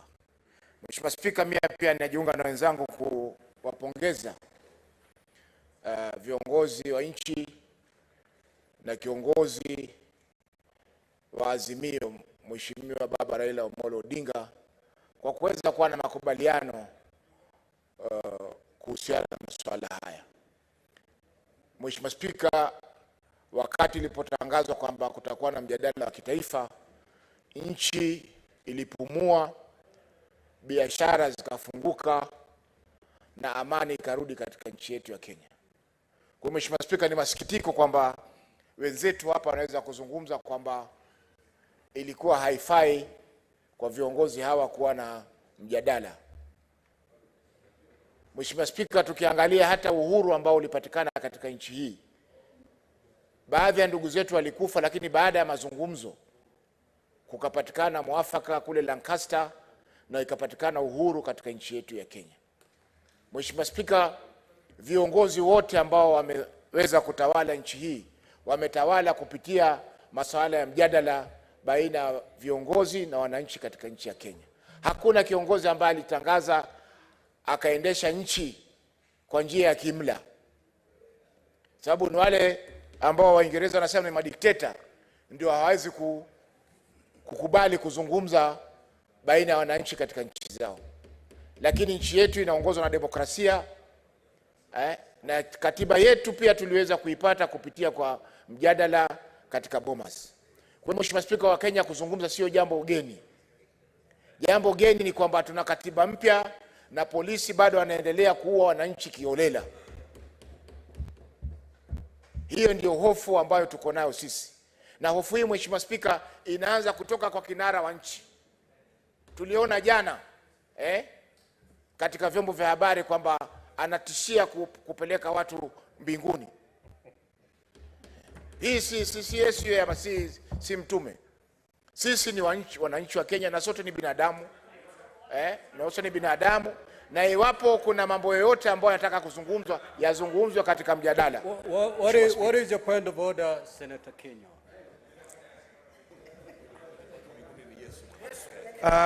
Bwana Spika, ni vizuri sisi mjadala ulioko siku ya leo Bwana Spika umekuwa ukiwaambia wenzangu maseneta wajadili mambo ambayo yanahusu mjadala huu.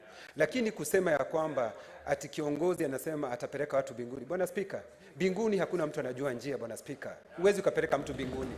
Bwana Spika, binguni hata Biblia inasema ya kwamba mtu anayejua ni Baba wa binguni peke yake. Hata Yesu ajua, Bwana Spika. You made your point, Senator Kenyo. Senator Faki, kindly confine yourself. Mheshimiwa Spika, sijatoka nje ya mada. Ni jambo ambalo liko hadhiri, kila mtu ameona. Senator Faki, I have told you, I've directed you to confine yourself to the motion before. Ndio nasema Mheshimiwa Spika, mimi niko ndani ya mjadala bado. Desist from taking that line of argument. Mjadala Mheshimiwa Spika, na nitaendelea kubaki katika mjadala. Mwisho nasema Mheshimiwa Spika kwamba hakuna soko lisilo na ndawazimu. Shasikia? Maendeleo, majadiliano yataendelea, na wale ambao wanasema kwamba hakuna, mwisho wataona kwamba imekuwa. Haiwi mwisho huo, Mheshimiwa Spika, na mwisho ni kwamba amani haiji mpaka nchi ya upanga saa nyingine. Kwa hivyo Mheshimiwa Spika, tunasema tunaunga mkono mjadala huu na tuko tayari kufanya lolote ambalo linatakana kama viongozi katika bunge hili kuhakikisha kwamba Thank you. I didn't know that some of us fear going to heaven. Senator Nduati.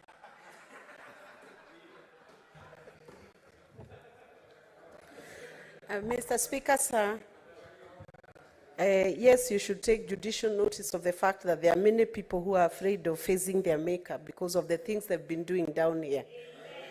Mr. Speaker, sir, thank you for the opportunity to contribute to this important motion, and I do support the formation of the bipartisan committee that is going to commence a national conversation and a dialogue to discuss the issues, some of the issues that one side of the divide has felt that is ailing this nation. Mr. Speaker, disputes must have a progressive dissolution. And Mr. Speaker, I hesitate to use a Kikuyu saying that insinuate that a case involving people who are not very wise, or what others would call fools, is never resolved easily. Because once a solution is arrived at, then one party keeps returning that same case for resolution of a dispute that has already been resolved. Mr. Speaker, it is important for this committee to note and to take judicial notice of the fact that certain issues have been settled, and ever since the 2022 general election, it's been 1 year that all the leaders who are voted in have been serving Kenyans from the date their term commenced, after they were validly elected in an electoral process that was spearheaded by the IEBC, Mr. Speaker, sir. And the IEBC conducted elections for all the parties that were involved, Mr. Speaker, sir, and senators who are seated in this House today and in National Assembly and in county assemblies, Mr. Speaker, sir, were brought in using that electoral process. So I would urge this committee that has been brought forth, Mr. Speaker, sir, to ensure that issues that have been constitutionally closed by Supreme Court, by processes that cannot be reopened, are not brought back to the table for dispute resolutions, because they'll never be resolved. They have already been dealt with. The other issue, Mr. Speaker, is the cost of this process. If a party feels aggrieved and they want to discuss issues that are ailing the nation, it should be at their own cost. Could it be, Mr. Speaker, sir, that both parts of the divide will take care of the cost of this process so that the Kenyans are not further burdened by another cost for talks that may be endless, Mr. Speaker, sir? And while I support the process of talks, Mr. Speaker, sir, it is in my very honest view, Mr. Speaker, sir, that these talks could have been dealt away with. Senator Maruma. Asante Mheshimiwa Spika kwa hii fursa ulionipa kuchangia huu mswada wa kamati ya uwiano katika Jamhuri yetu ya Kenya. Naunga mkono majina yote yaliyotolewa upande wa walio wengi na upande wa walio wachache. Mheshimiwa Spika, hii kamati ni ya mazungumzo, ni ya kuleta uwiano na kuleta amani nchini Kenya.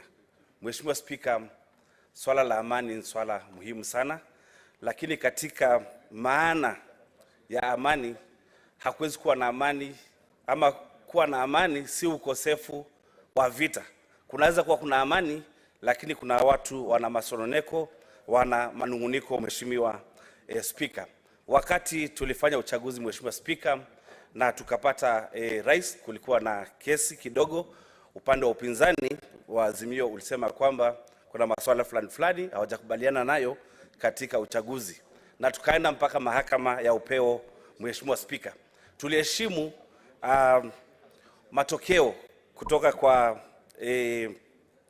mahakama ya upeo, lakini hatukuridhika, na tukasema kwamba kuna mambo machache yanafaa kufanyika baada ya uchaguzi. Mheshimiwa Spika, ya kwanza ni kufungua server, kwa sababu katika uchaguzi ni lazima tuangalie kama tulienda vizuri, na kuangalia kama tulienda vizuri ni kuangalia server. Katika taasisi ambazo zinatumia pesa, mwisho huwa tunafanya uhasibu ama audit. Kwa hivyo audit, Mheshimiwa Spika, ama uhasibu ni jambo la muhimu, na katika yale mazungumzo ni vyema ile ripoti itakayokuja iangalie basi ni vipi tutafungua ile server. Ya pili, Mheshimiwa Spika, ni mambo ya mfumuko wa bei. Mheshimiwa Spika, baada tumechaguana na tukawa na serikali, tuliona kwamba hali ya maisha iko juu, lakini tuliona serikali iliyomo wanapandisha ushuru. Na Senator Mandago, what's your point of order? Nasikia Senator Maruma akisema kama tutapata nafasi ya kufungua saba. Nafikiri mjadala ambayo iko hapa sio ya kufungua saba, kwa maana Mr. Speaker, wale waliokuwa na kifungu, wale wenye saba walikuwa watu wa Azimio, wale wenye walikuwa na kifungu ya saba ni watu wa Azimio, waende watafute mali walikuwa wameiacha, Mr. Speaker, waende wakafungue saba. Senator Maruma, just confine yourself to the motion before us, please. Asante Mheshimiwa Spika kwa mwelekeo, lakini katika yale masuala ambayo yako katika meza kutoka kwa upande wa Azimio, moja lilikuwa ni kufanya uhasibu ama audit ya server. Kwa hivyo nikitaja server ni kwa sababu swala moja ambalo liko katika majadiliano litakuwa ni kufungua server. Mheshimiwa Spika, mambo ya maandamano ni haki yetu kama Wakenya katika ibara ya 37. Nimeona maandamano yakitokea hata kule Uasin Gishu kwa sababu watu wanataka pesa yao ya kwenda ambayo walilipa ya kwenda ng'ambo. Pia hiyo server pia ni lazima ifunguliwe, tujue nini ambacho kilikuwa kimetokea. Mheshimiwa Spika, Senator Methu. Order, Senator.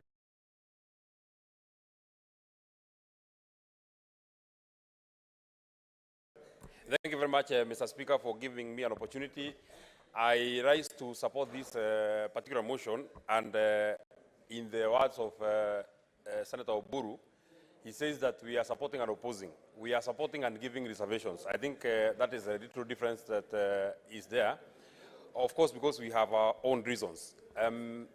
Even my position as to why I would want to support this, because the leader of majority and the leader of minority have spoken and have said that it is fair that we allow people to speak. But I feel in my heart that there's a question that we are not addressing and cannot be addressed by the 10-member committee of the dialogue committee. Number one, Mr. Speaker, in my opinion, I feel that the best national dialogue happened on the 9th of August, Mr. Speaker, and the people of Kenya spoke. 50 million of the people of Kenya spoke to this particular issue, and they voted for William RUTO. There is nothing that the 10-member committee can do to it. The final and the apex of that matter was at the Supreme Court. There's nothing that Kimani Ichung'wah and Kalonzo Musyoka can do to that particular fact. William RUTO will be our president, and there's nothing that will change. Whether you do audit of the server, whatever you do to it, that matter has been rested, Mr. Speaker. Then number two, Mr. Speaker,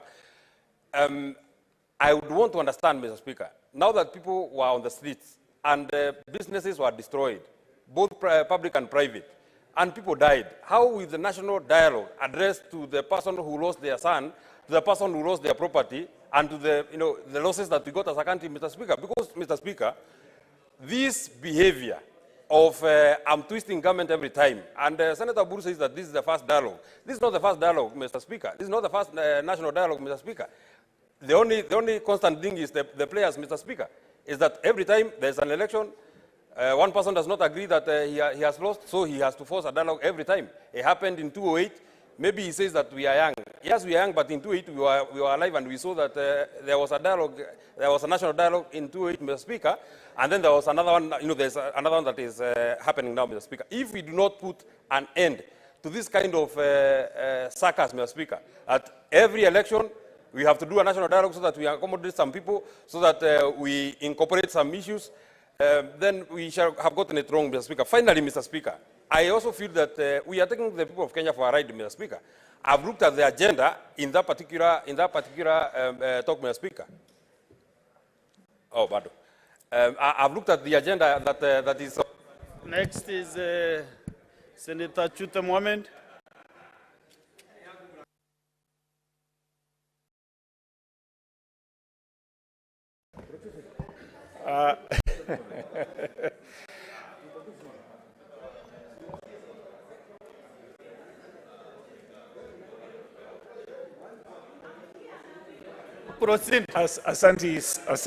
Asanti sana Mheshimiwa Spika, ningependa kusikizwa. Proceed and conclude your 2 minutes remaining.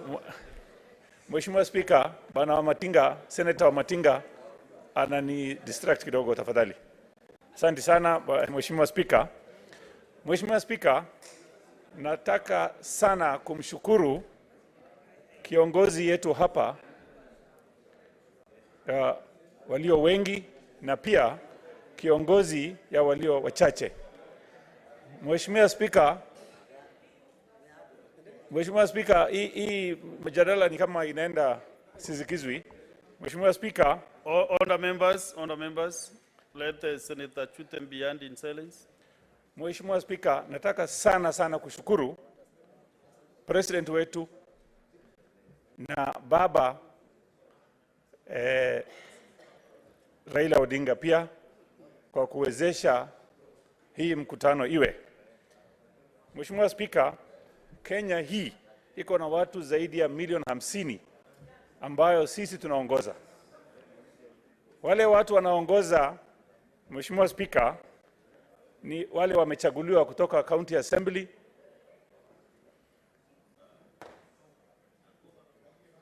karibu Bwana Spika. Wale watu wanaongoza watu milioni 50, Mheshimiwa Spika. Mheshimiwa Spika, iko kelele nyingi kutoka kila kona. Honorable Senators, kindly let's allow Senator Chute to make his contribution in silence. Asante sana Mheshimiwa Spika. Nilikuwa nasema watu milioni 50 wameweza kuchagua watu kutoka County Assembly, National Assembly na Senate. Mheshimiwa Spika, ile shida leo iko katika nchi hii baada ya watu kupiga kura.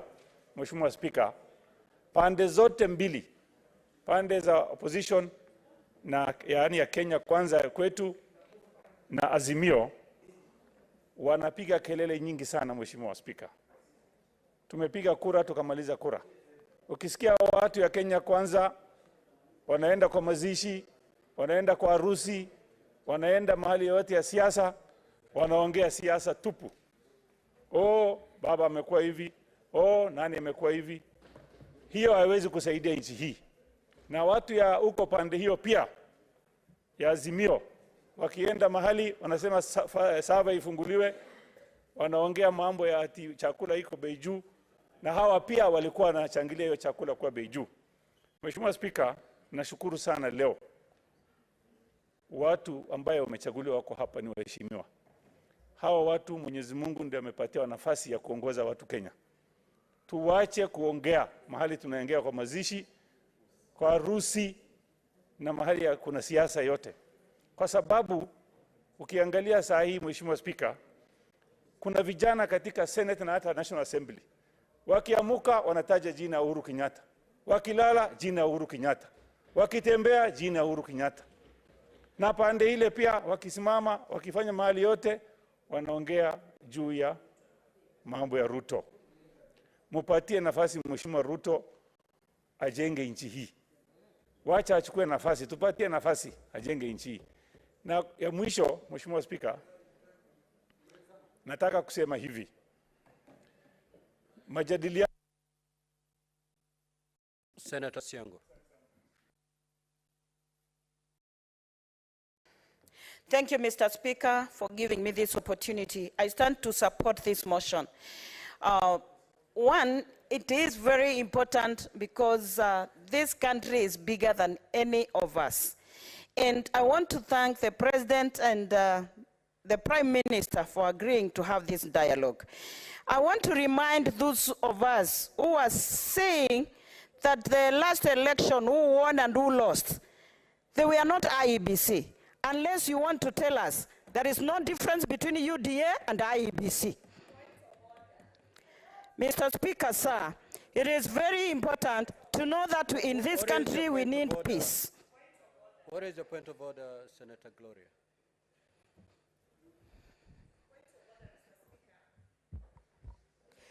Mr. Speaker, I think we are not doing justice to this motion because what we are doing now is the dialogues. Mr. Speaker, the dialogues that we are supposed to have misleading the public and the House. 53. Standing order 53. Senator Eddy, you know the Mr. chair. Speaker, I have standing order 53. Mr. Speaker, I think we are not doing justice to this House because now starting to invoke IEBC, starting to invoke all these names, let us be guided that we keep to the motion, Mr. Speaker. Thank you. Honorable senators, I think we've been doing fine till at this point. Senator Siango, kindly prosecute the motion. Thank you. Mr. Speaker was saying it is very important to have dialogue because peace is very key. Whenever in a country there is no peace, when there are conflicts and disputes, and there is violence, it's women and children who suffer most. And it is very important to maintain peace in this country. Mr. Speaker, sir, when we are talking of every election, there are one person who is claiming this and that. I want to remind this House, it is the wearer of the shoe who knows where it pinches most. When one is denied his victory, it is him who knows what to say because the victory is his and it has been snatched away from him. So, Mr. Speaker, sir, allow me to remind all of us that we should support this motion because it is giving this country, Kenya, a way forward. And we trust the process, we trust the people who have been placed and appointed to lead this dialogue. And it is very important that we support the motion and we give this country a chance to heal and to move forward in peace. Mr. Speaker, sir, I want to finish by saying this. It is really unfortunate. What is your point of order?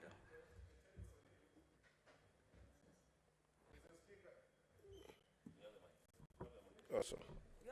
Mr. Speaker, I take this House very seriously and I raise understanding order number 121. Mr. Speaker, number 121 says disorderly conduct, that a senator is disorderly in this, if the senator knowingly raises a false point of order. Mr. Speaker, Senator Gloria rose in this House. Eddie, just take your seat. Just take your seat first. Please. Just yield, please. Senator Eddie, in the same breath as you're reading the standing orders, you can only stand on a point of order to call to order a senator who is contributing. As you speak, Senator Siango is on her feet. Unless your point of order is directed to her, you're out of order. Kindly proceed to conclude your contributions. Thank you, Mr. Speaker, sir. Mine was to say finally Mine was to say finally, Mr. Speaker, whenever there is any dispute or disagreement over any issue of national importance, it is important that police are restrained. We cannot allow police to continue pushing Kenyans who are also citizens of this country. And then leadership of this country stands to praise. Senator Kinyua.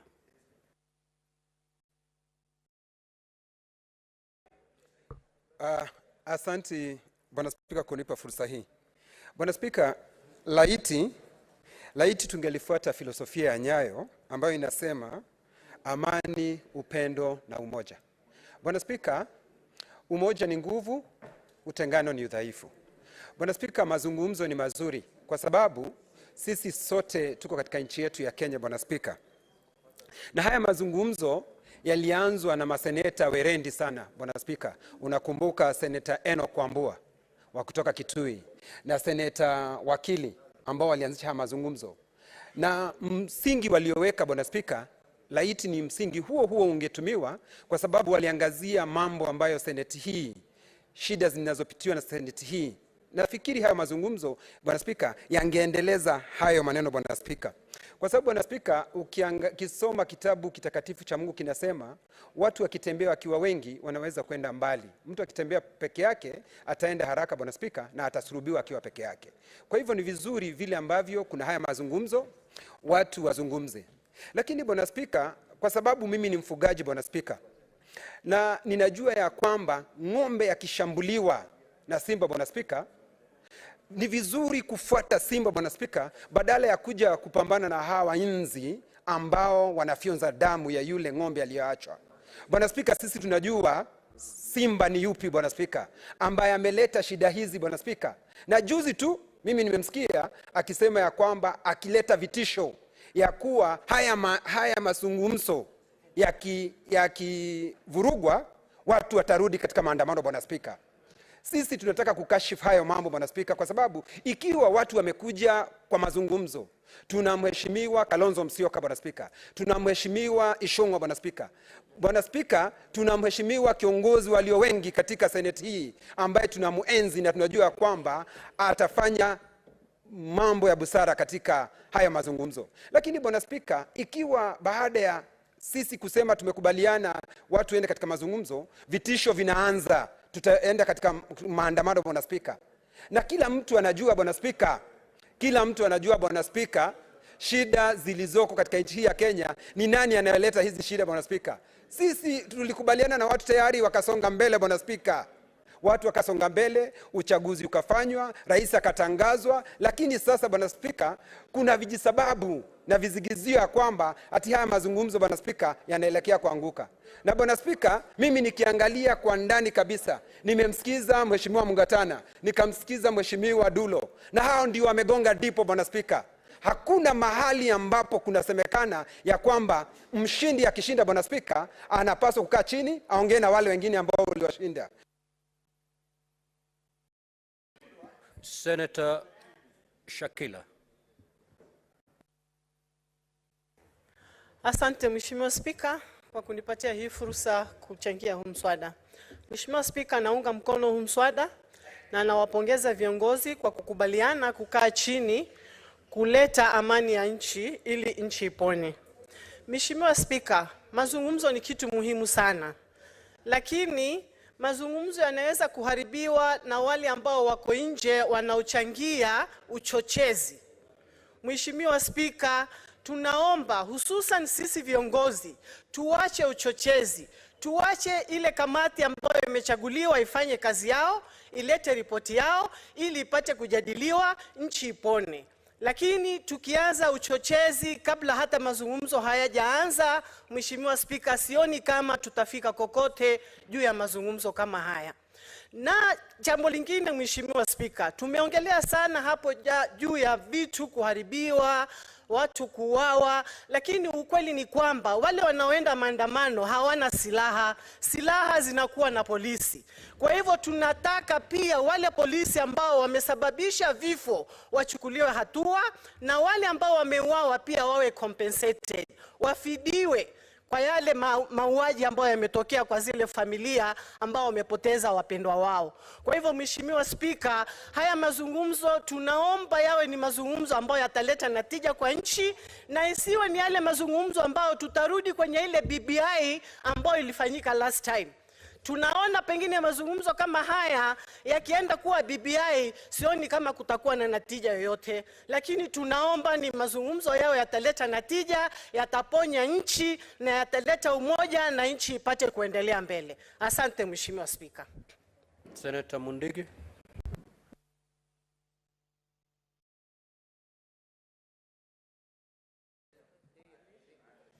Asante Bwana Spika kwa kunipa nafasi kuongea, kuchangia mazungumzo ambaye itakuwa ikiendelea kwa wale walichaguliwa watu 10, walio wengi na walio wachache.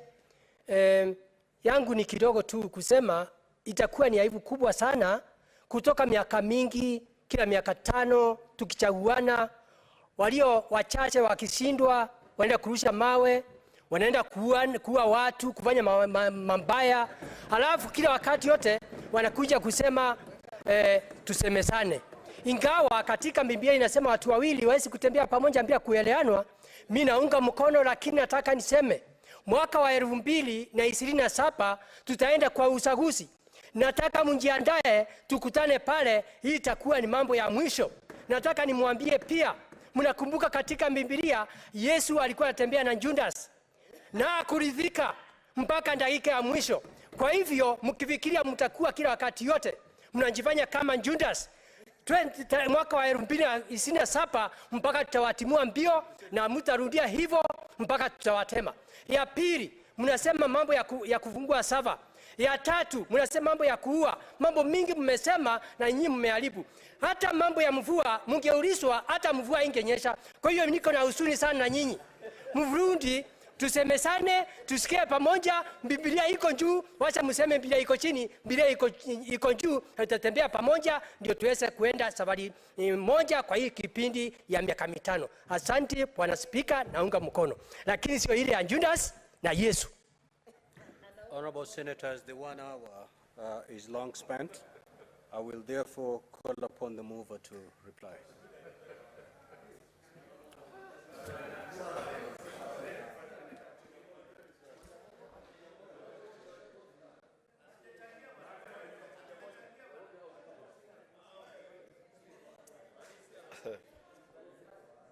Mr. Speaker,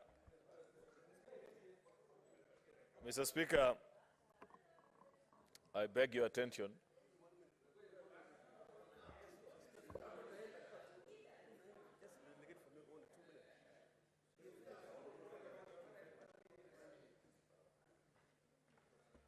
Mr. Speaker, I want to beg your indulgence because in replying, I know that I have 15 minutes to reply. Whether I'd been ordered to donate just 3 minutes to the 3. So, Senator Cheptumo. Just 1, 2, 2, 2. Thank you, Mr. Speaker, and thank you, Speaker, for donating those few minutes. Mr. Speaker, this motion intends to request the House to approve the dialogue committee. I want to support that motion, Mr. Speaker. But, Mr. Speaker, if you look at paragraph 6 of this motion, it talks about the mandate of this committee. Mr. Speaker, as we do all this, and I'm going to be very busy because of my time, as we approve the establishment of the dialogue committee and establish the mandate, Mr. Speaker, I think one issue, Mr. Speaker, we need to agree as a country and as a House is, as Mr. Speaker, we should never justify violence, Mr. Speaker, as we discuss issues. It appears to me, Mr. Speaker, that what is happening in the country today is we want to use violence to justify conversation and dialogue. Mr. Speaker, 2007, this country almost collapsed, and we used dialogue, and there was the Nusumgate government. In 2017, Mr. Speaker, the same situation, and we got the handshake. Again, Mr. Speaker, today, through violence, we have a conversation. My appeal to the committee, Mr. Speaker, is that we should put in place rules, laws, that is going to make it clear that after election, Mr. Speaker, and you lose an election, you should not perpetuate violence, so that again you justify to come back to discuss and share government that is intended to be done in this process, Mr. Speaker. Mr. Speaker, I support. Senator Newton.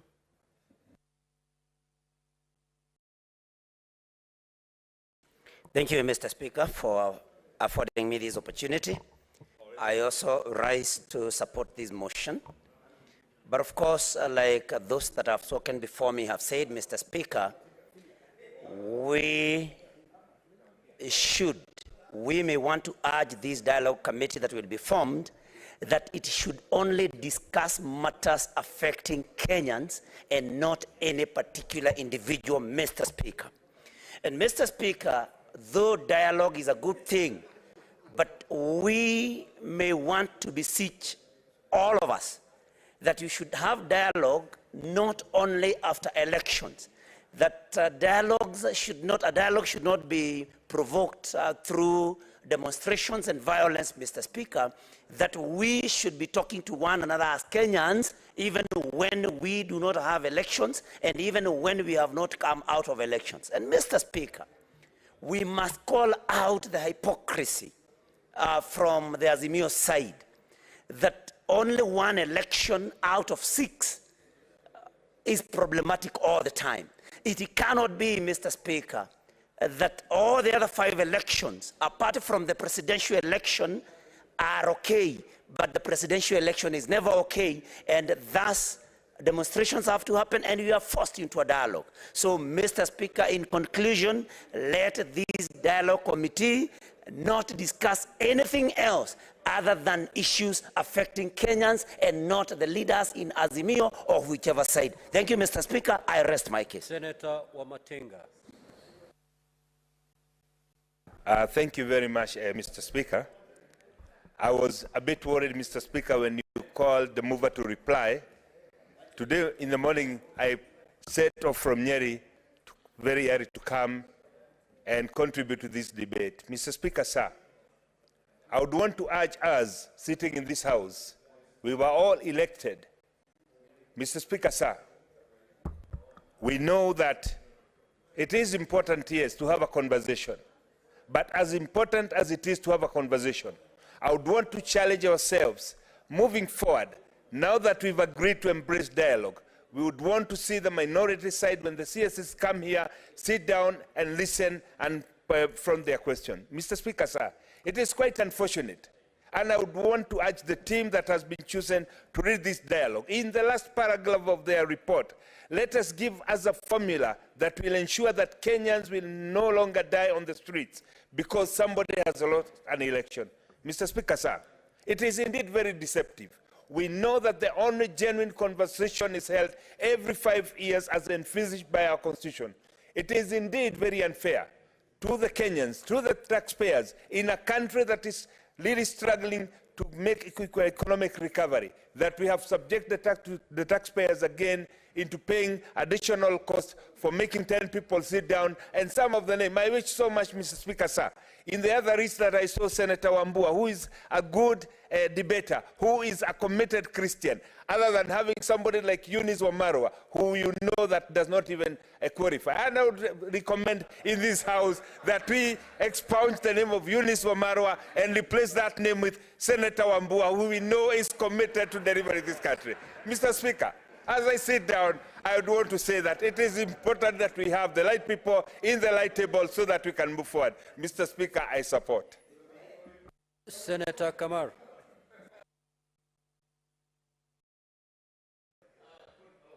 Thank you, Mr. Speaker, and thank you, Leader of Majority, for giving me the 3 minutes. I want to join my colleagues in supporting the formation of the dialogue team. Mr. Speaker, this is not the first time this has happened in this country. I think we are a country that is created for dialogue. Mr. Speaker, there was IBBG during the Moi days, after 2007 elections, where I and you were elected. There was a session that had to bring the country together. We know very well, Mr. Speaker, that after the years of one-party system, Kenyans have not become a majority win. And it is very important that we recognize that so that we know that we are a country in diversity. It is therefore very important that we embrace something called dialogue always. Mr. Speaker, I support this, knowing also that we have a committee that should be proactive always. This committee called the Committee on National Cohesion, Equal Opportunity, and Regional Integration. Mr. Speaker, the National Assembly has a similar committee. It is not right that when we perform as our duties as an oversight body, that we don't converge to discuss these issues. I think the reason we are now seeking another dialogue session, which is in Parliament and outside Parliament, is partly because our committees are not being proactive. And I want to challenge the committees that they must be proactive, and when an issue arises, they should converge and they should even allow public participation on an issue on a continuous basis. I'm happy personally that Parliament has been involved in this one. For this reason, I would like to encourage Mr. Speaker, yourself and the other speaker, that we become an oversight arm even of the current dialogue, so that we don't lose track, and whenever we find the committee is trying to lose track, we must discuss in this House and try to pull them together so that we complete in a better way. Thank you, Mr. Speaker. I support. Senator MAANDAMANO. Thank you very much, Mr. Speaker. Mr. Speaker, I rise to support the motion of the formation of a dialogue committee and adoption of the names that have been given. But however, Mr. Speaker, with a rider on the discussions that are going to happen. Number one, Mr. Speaker, I think in this country, one of the things we must acknowledge and accept is that once elections have been done and there is a dispute and Supreme Court speaks itself of the matter, then that matter should be considered rested. Mr. Speaker, I think as a nation, one of the most important things this committee should not do is to accept and set a precedence that when you lose election, you can actually use violence to get back to discussion and be accommodated within government. Mr. Speaker, I don't think that is what our Constitution intended. We need to be progressive, and once you lose an election, accept the results. You can challenge or propose amendments, change of policies that would probably address some of the things that are required without necessarily causing violence in the country. Mr. Speaker, I also want to urge those who are going to sit in that discussion that the center of discussion should be things that affect Kenyans. We in Kenya Kwanza, Mr. Speaker, had already proposed, and I wish the Azimio side would have just graciously accepted our proposal, that we create an official opposition leader position within Parliament, Mr. Speaker, and that was within our plan as Kenya Kwanza. Mr. Speaker, after all this suffering and violence, after the loss of property by Kenyans, after loss of lives, finally the chicken have come home to roost, and Azimio now have accepted that we need to create the position of official opposition, which we proposed, and we thought it is extremely important, Mr. Speaker, that those in the opposition can also be added in Parliament, Mr. Speaker. Mr. Speaker, as we conclude the dialogue, I would also want to urge those who are going to discuss that the compensation of property destroyed must also be discussed. And I propose, Mr. Speaker, to those who are going to sit there, that the funds should be sourced from political parties that were involved in those losses, Mr. Speaker. Mr. Speaker, I support. Senator Abbas. I am actually disappointed. You have been doing very selective, giving the members who went to talk. Actually, I'm really disappointed. Senator Abbas, there's a dashboard. My friend, it is not the first time or second time. It's actually happening in this place. Proceed to make your contribution. Of course, I select who speaks. We need dialogue in this house, actually, before we even go to other places. Okay, Honorable Speaker, I haven't said my issues. Senator Cherengei, have a seat, please. Senator Bass, it is the duty of the Speaker to pick who to speak. Mr. And Speaker, that cannot be questioned. Proceed.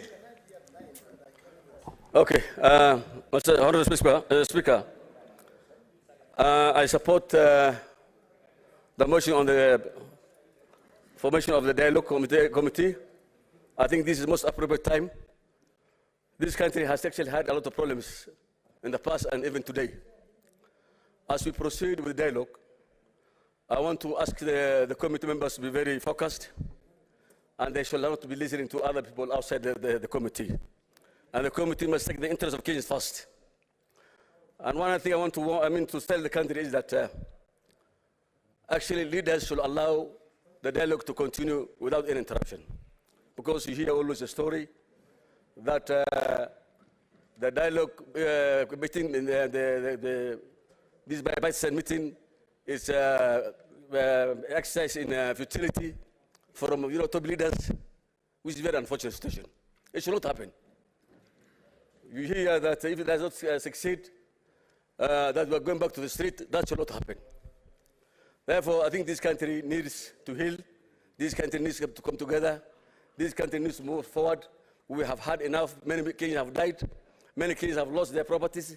And therefore, it is a time that we come back together and we focus together. And we don't want any time, because this country has a rule of law.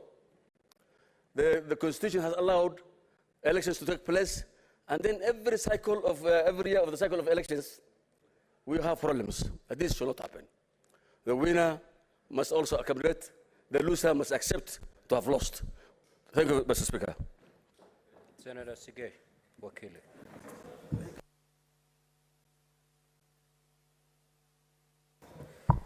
I thank you, Mr. Speaker, for the opportunity to also support the motion. And indeed, I rise to support the motion that has been moved by the leader of majority and seconded by the leader of minority. Speaker, speaking about dialogue, we hear peace, we hear reconciliation, we hear peacemaking, we hear conflict resolution. But, Mr. Speaker, far from the fact that we have got existing conflict, we are all aware of the fact that this country is also ruled by law, and it's a democratic state, that people went into elections sometimes in 2022, and a government was put in place. We, however, when we listen to the motion that has been placed before us, and also the framework that is being set by the team that is expected to continue the dialogue, we expect that the mandate of this particular committee is confined to the issues which are within that particular mandate. Mr. Speaker, I would like to support the motion in terms of institutionalizing the committee that will speak to the issues that have been raised prior by Kenyans. Remember, we previously had a committee that sat and engaged for a couple of weeks, leading to the current committee.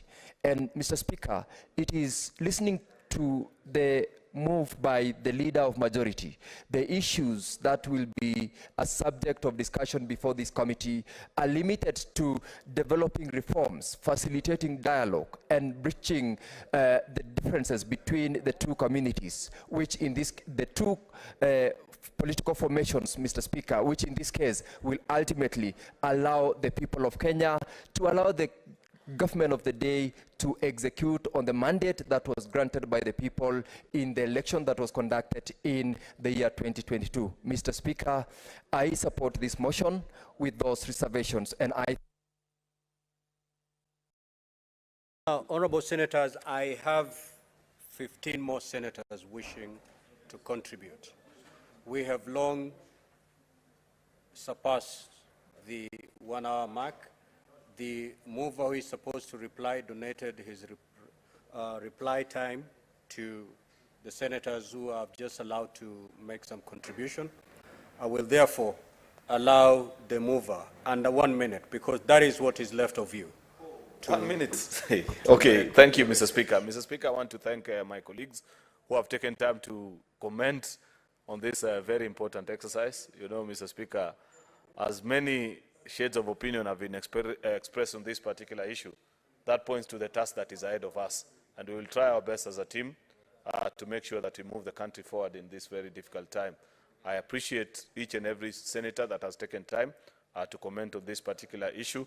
Your concerns have been noted, and as we commence this exercise tomorrow, signing on the framework agreement, going through the agenda, Mr. Speaker, and begin the difficult work, Mr. Speaker, of moving the country to close ranks and move forward as a nation, we will be guided by the wisdom of all the senators that have spoken this afternoon.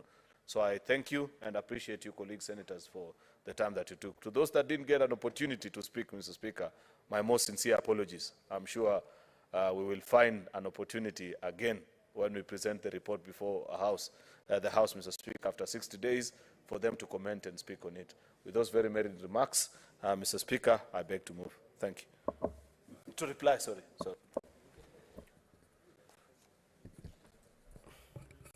Honorable Senators, and I proceed to put the question. Senator Cherengei, I call you to order, please. Aware that Article 1.1 of the Constitution provides that all sovereign power belongs to the people of Kenya and shall be exercised only in accordance with the Constitution. Further aware that Article 1.2 of the Constitution provides that the people of Kenya may exercise their sovereign power either directly or through their democratically elected representatives, conscious that Article 10 of the Constitution espouses the national values and principles of governance, which include the rule of law, democracy, and participation of the people. Further conscious that Article 94 of the Constitution provides that Parliament manifest the diversity of the nation, represent the will of the people, and exercise their sovereignty, recognizing that there is need to embrace consultation, dialogue, and consensus building as a way of resolving issues of concern to the people of Kenya. Cognizant that despite the constitutional and legal reforms on the electoral processes and the electoral laws after every election cycle, there has been mistrust of electoral outcomes, leaving the country divided. Further, cognizant that efforts to enhance constitutionalism, the rule of law, and respect of human rights need to be promoted. Aware that there have been previous calls and attempts at building consensus on issues of concern to the people of Kenya through bipartisan engagement in Parliament, appreciating the need to establish an inclusive forum for dialogue, consultation, and consensus building, and seeking to promote the peace, stability, and prosperity of the country, acknowledging that the majority party in Parliament and the minority party in Parliament have agreed to embrace dialogue through the establishment of a National Dialogue Committee to recommend a way forward on issues of concern to the people of Kenya. Now, therefore, the Houses of Parliament resolve as follows: that the two Houses of Parliament establish a National Dialogue Committee consisting of 10 members to represent the Kenya Kwanza Alliance hereinafter Kenya Kwanza, a coalition constituting the majority part of Parliament of the Republic of Kenya, and Azimio la Umoja One Kenya coalition hereafter Azimio, a coalition forming the minority part of Parliament of the Republic of Kenya. That each coalition shall appoint 5 members to the National Dialogue Committee, that the membership of the National Dialogue Committee shall be drawn from Parliament and outside Parliament, that the National Dialogue Committee shall comprise the following members to represent Kenya Kwanza: the Honorable Kimani Ichung'wah, Delegation Leader; Governor Cecily Mbarire, Deputy Delegation Leader; Honorable Senator Aaron Cheriot, Honorable Hassan Omar Hassan, and Honorable Catherine Wabilianga. That the National Dialogue Committee shall comprise the following members to represent Azimio: the Honorable His Excellency Stephen Kalonzo Musyoka, Delegation Leader; the Honorable Opiyo Wandayi, Deputy Delegation Leader; Honorable Amina Munyazi, Honorable Eugene Wamalwa, and Honorable Senator Okongo Mogeni. That the mandate of the National Dialogue Committee shall be to facilitate dialogue and consensus building and to recommend appropriate constitutional, legal, and policy reforms on issues of concern to the people of Kenya, to be framed by the National Dialogue Committee in line with the Constitution and the laws of the Republic of Kenya, and respecting the functional and institutional integrity of state organs. The Houses of Parliament note that the technical teams representing Kenya Kwanza and Azimio shall support the National Dialogue Committee. that the technical team representing Kenya Kwanza shall comprise the following persons: Dr. Mudhomi Ithanokulu, Dr. Linda Musumba, Dr. Duncan Ojwang, and Nick Biketi. That the technical team representing Azimio shall comprise the following persons: the Honorable Jeremiah Kioni, Professor Adams Olo, Abakri Zain Abakr, and Lynn Ngugi. That further, the National Dialogue Committee shall be assisted by 2 officers designated as communications secretaries, one of whom shall be appointed by the leader of the majority party and the other by the leader of the minority party. The Houses of Parliament further resolve that the National Dialogue Committee shall formulate and adopt a framework agreement to guide the bipartisan talks. That the National Dialogue Committee shall report to the leadership of Kenya Kwanza and Azimio coalitions within 60 days and thereafter submit its report to Parliament. That in the execution of its mandate, the National Dialogue Committee may invite, engage with and consider submissions from stakeholders, collect views from the public, and engage experts, professionals, and other technical resource persons as necessary. That the National Dialogue Committee shall determine its own rules of procedure. That the speakers and clerks of both Houses of Parliament shall provide secretariat and any other necessary support to facilitate the work of the National Dialogue Committee. Will as many as of that opinion say aye? Aye. Will as many as of the contrary opinion say nay? The ayes have it. Next order.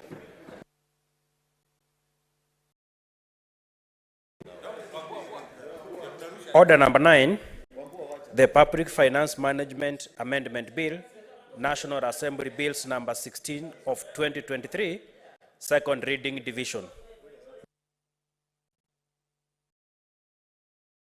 Order, Senator Cherangay. Order, Senator Cherangay. Order. Senator Cherangay. Senator Cherangay, kindly, I call you to order.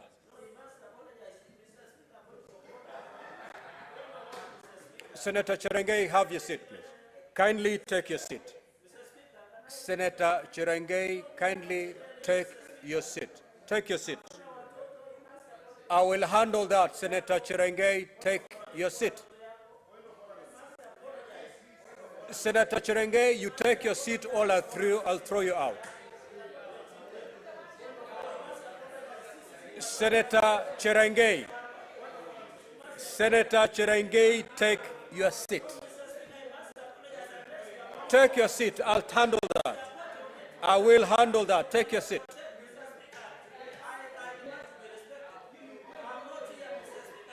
Senator Cherangay, take your seat. I will handle your concerns.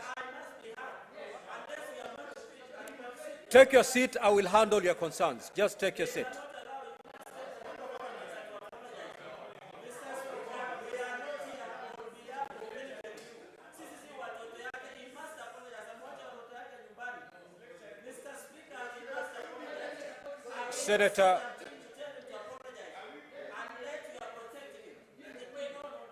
Senator Cherangay. Senator Cherangay, take your seat.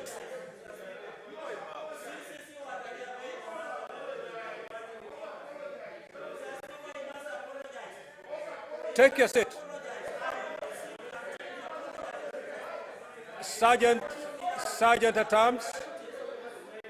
Sergeant at arms. Sergeant at arms. Senator Eddy, take your seat. Senator Cherangay, you take your seat or I'll order you to leave the chamber.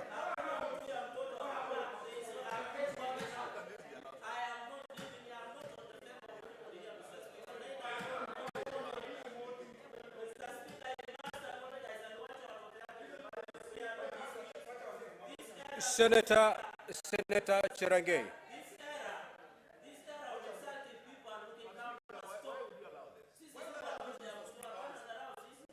Senator Eddy, the chair is in control. Senator Eddy, kindly keep your cool. Senator Cherangay.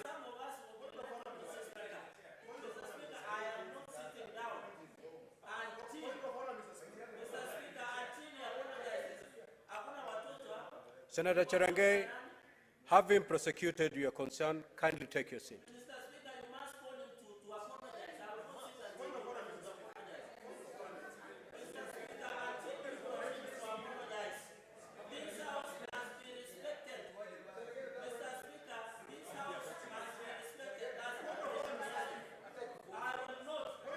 Senator Cherangay, for the very last time, I'm asking you to take your seat.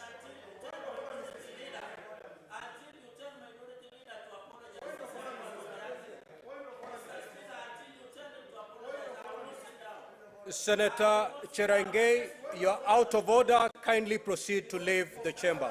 Sergeant at Arms, escort the member out of the chamber. Pardon? I order you to leave the chamber for the remainder of this session, for the remainder of today's sitting.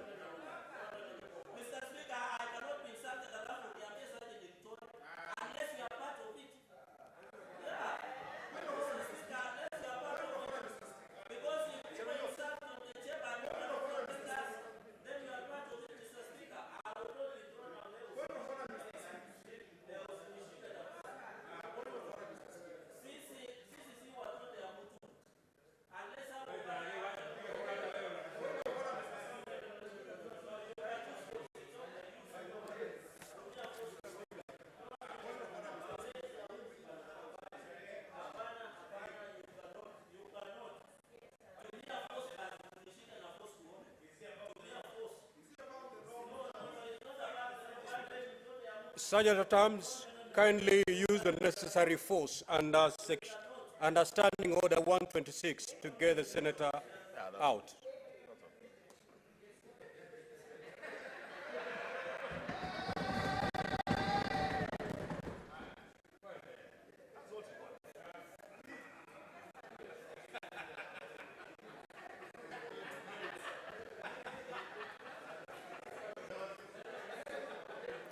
Order, honorable senators.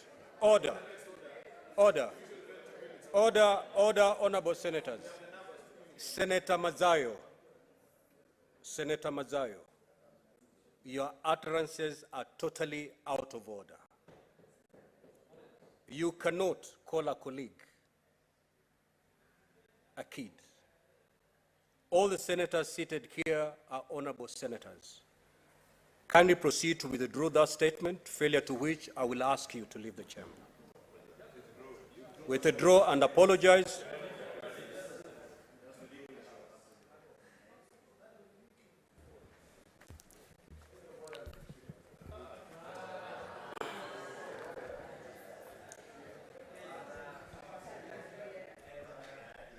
Asante Bwana Spika.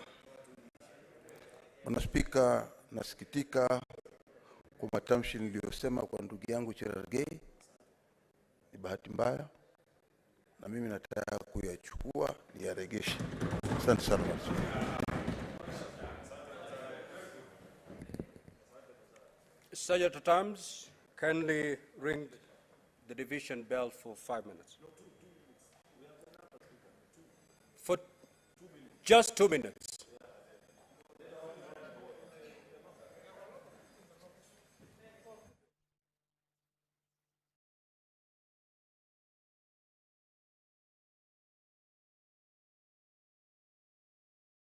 Well, the motion on the establishment of the National Dialogue Committee has just been completed, with majority of the members voting for its establishment. Currently is a division bell for 2 minutes by the Speaker, Honorable Amason Kingi. What is currently on the floor of the House is the Public Finance Management Amendment Bill, originating from the National Assembly, Bill number 16 of 2023. It is a bill that has been tabled by the Senate Majority Leader, Honorable Aaron Cheruiyot, and it's a bill that is at its second stage. Debate on this particular bill already took place in the floor of the House, and what will be happening now is that the members will be going into division to vote on this particular bill. and we understand the bill is also lined up to be considered at the committee of the whole house stage once the division stage has been done. I look at what exactly this bill entails is that this bill seeks to amend the Public Finance Management Act number 18 of 2012 to operationalize the public debt and borrowing with regard to the framework for monitoring the level of public debt to align it with the provisions of Article 214(2) of the Constitution, which defines public debt to mean all financial obligations attendant to loans raised or guaranteed and securities issued or guaranteed by the national government. So what is underway is a division bell, 2 minutes. As you can see, members are just grabbing a bottle of water to clear their throats, perhaps waiting to take the vote on this bill. Allow me to hand you over now for this process.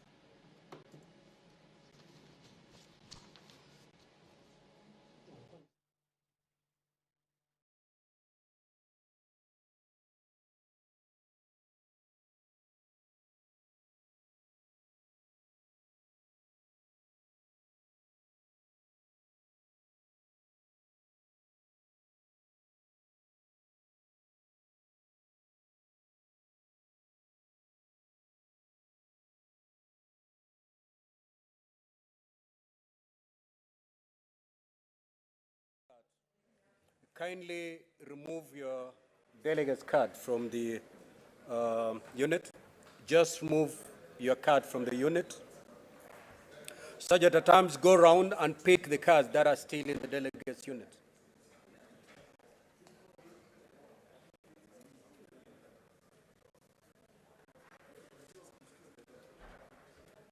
Such at times, if you're done collecting the cards, kindly give me a signal.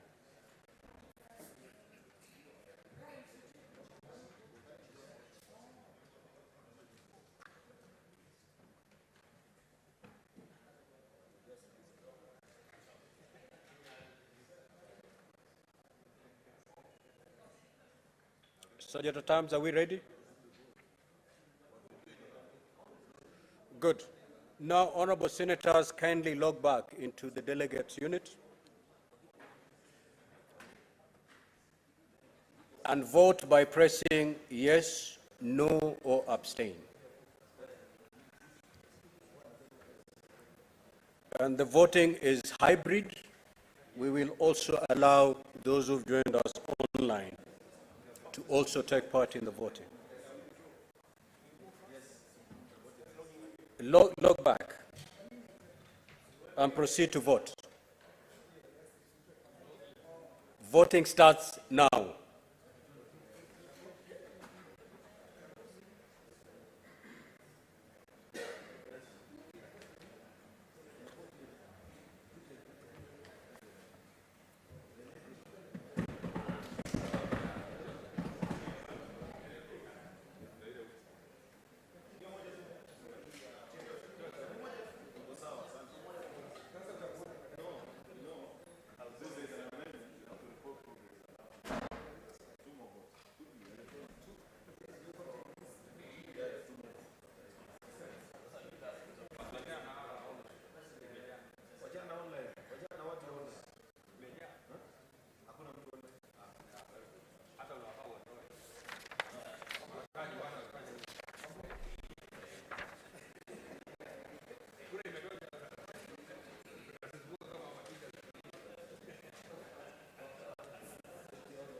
Senator Mariam.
Honorable Senators, kindly take your seats so that we report the vote. Honorable Senators, the vote for the division is as follows. Ayes 31, noes 0, abstentions 0. The ayes have it. A bill for an act of parliament to amend the Public Finance Management Act and for connected purposes. Next order.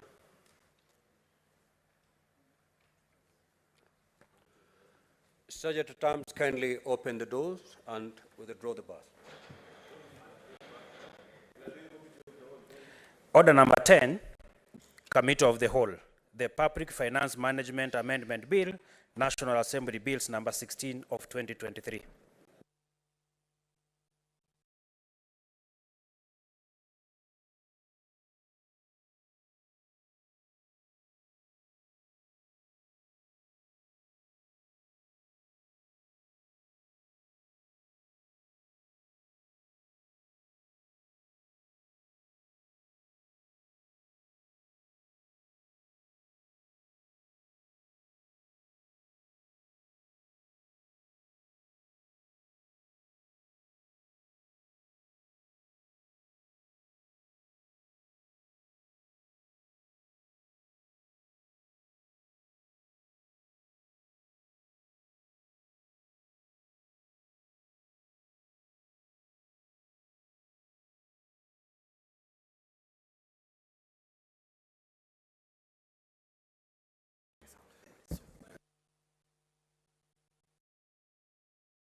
Honorable members, we are now on the Public Finance Management Amendment Bill, National Assembly Bills number 16 of 2023. We have got a few amendments, and I will request that honorable members please remain in the chamber because we will need to go for division. We will not be long. Thank you. So we will start clauses 3, 4, and 5.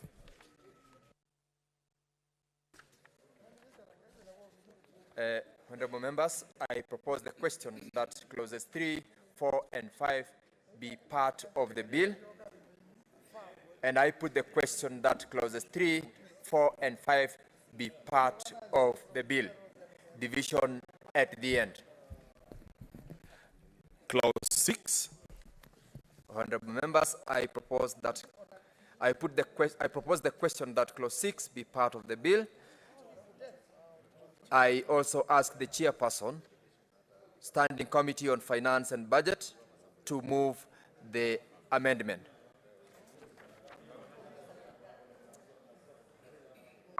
Thank you, Chair.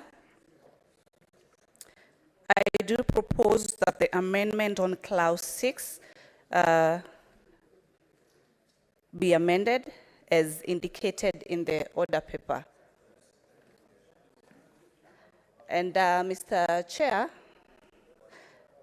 as per our deliberations in the committee, the clause 6 that we seek amendment does indicate the issue that talks about the exceptional circumstances, that I want to indicate that this is an issue that we really sought advice from the Cabinet Secretary, Ministry of Treasury, in regards to at what point exceptional circumstances will make the minister be able to effect and be able to determine the percentage as per the GDP. And Mr. Speaker, this was well expounded, and hence that is why we seek the amendment to be done.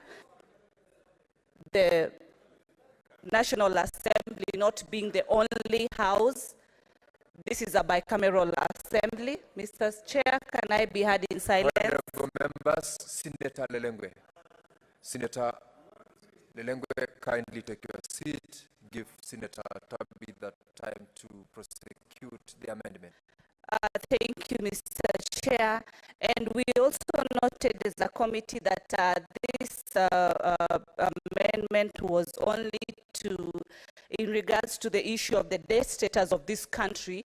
It was only to be discussed at the National Assembly, but our amendment also proposed that Senate be part of tabling of this report as far as the debt status of this country is concerned. So both houses shall be receiving these two reports every 30th April of every year, Mr. Speaker. Thank you, Chair. I now propose the question that clause 6 be amended as proposed, and put the question that clause 6 be amended as proposed, division at the end. Clause 2. Honorable members, I propose the question that clause 2 be part of the bill, and put the question that clause 2 be part of the bill, division at the end. The title and clause 1. Honorable members, I propose the question that the title and clause 1 be part of the bill, and put the question that the title and clause 1 be part of the bill, division at the end. Honorable members, we're now getting into divisions.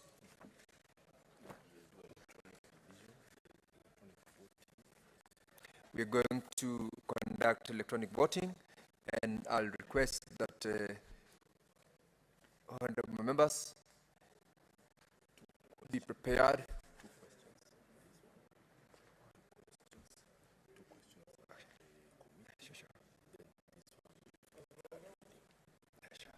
There will be two questions at the committee in this division. The first question is on clause 6, and the second question is on 3, 4, 5, 6. The third one will be at the third reading.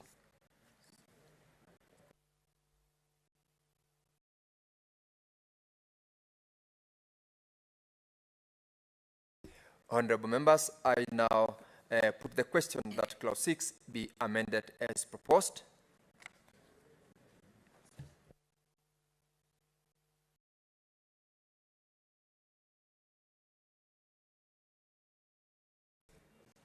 Sergeant at Arms, could you please ring the quorum bell for 2 minutes?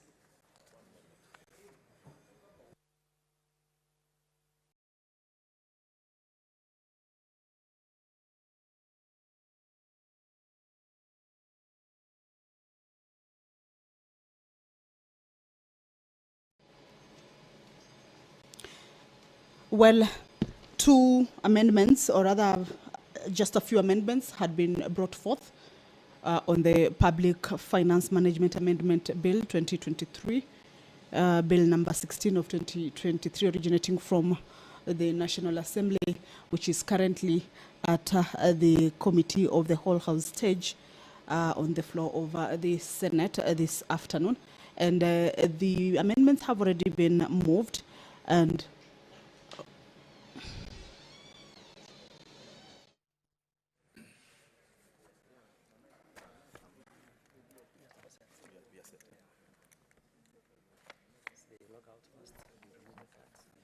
Honorable members, I advise that you log out from the system. Let's log out and log in before voting starts. And Sergeant at Arms, you may collect the unattended cards.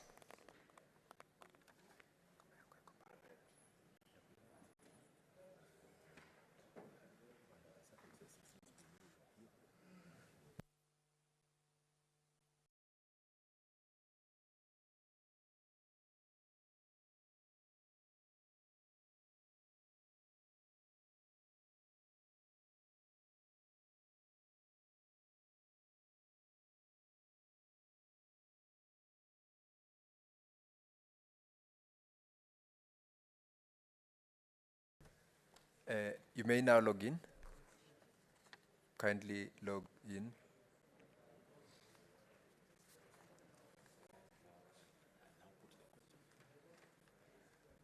Honorable members, I now put the question that clause 6 be amended as proposed. Voting starts now.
Senator Cheptumo, Senator Mariam, proceed to the dispatch desk.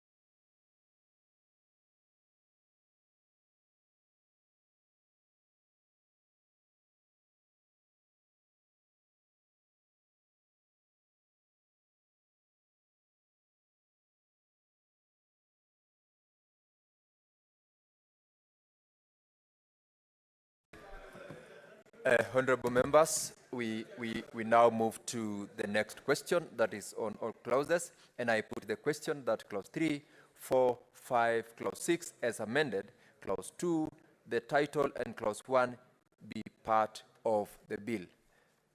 Members, you may now proceed to vote on those questions.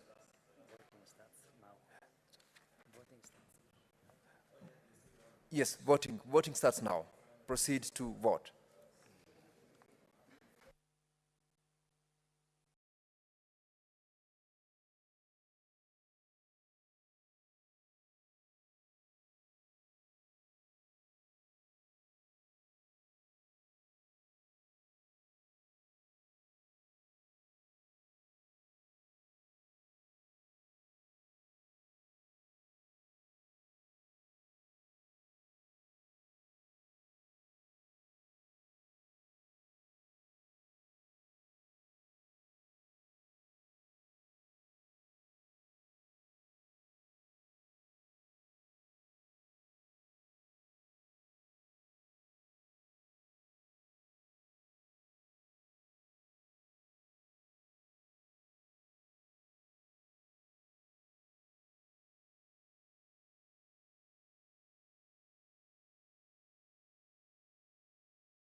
Senator Mariam, proceed to get assisted to vote.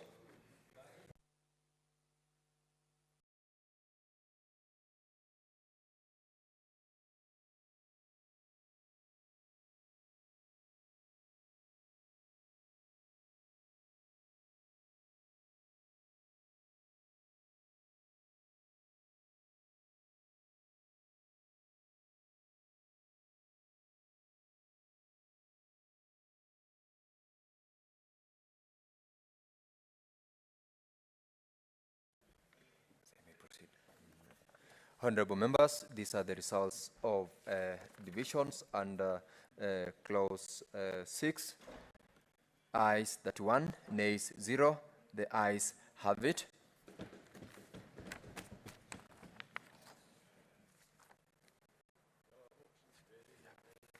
And honorable members, the results of the second division, ayes 31, nays 0, abstentions 0. The ayes have it. Now, honorable members, I now call upon the mover, Senator Tabitha, to move the amendments. Senator Tabitha, proceed. To move the report of the committee, sorry, to move the report of the committee.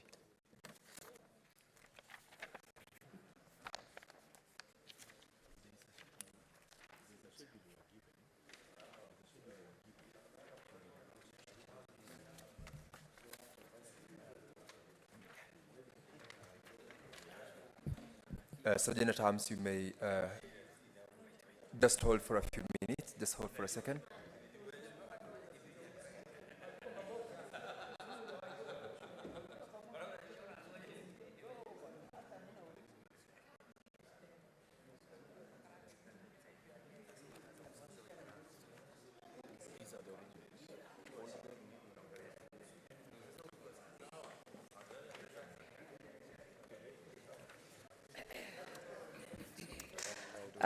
Mr. Chairman, I beg to move that the committee do report to the Senate its consideration of the Public Finance Management Amendment Bill, National Assembly number 16, and its approval, therefore, with amendments.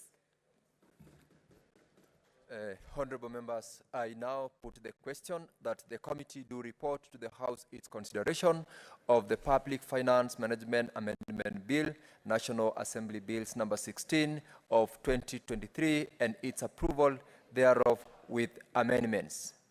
With as many as of that opinion say aye. With as many as of a contrary opinion say nay. The ayes have it.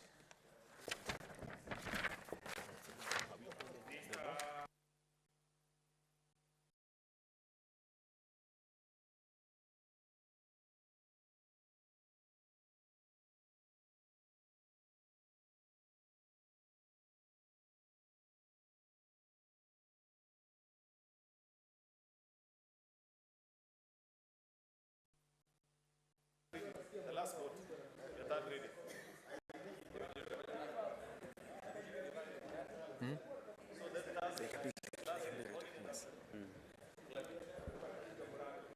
Okay, members, we have one more vote to make. So, yeah, do what you are pretending to do. So, Chairperson. Thank you, Mr. Speaker. I wish to report, Honorable Speaker, that the Committee of the Whole has considered the Public Finance Management Amendment Bills, National Assembly Bills number 16 of 2023, and seeks leave to sit again tomorrow. Sorry, Mr. Speaker. This is the... Sorry, can you approach the table kindly?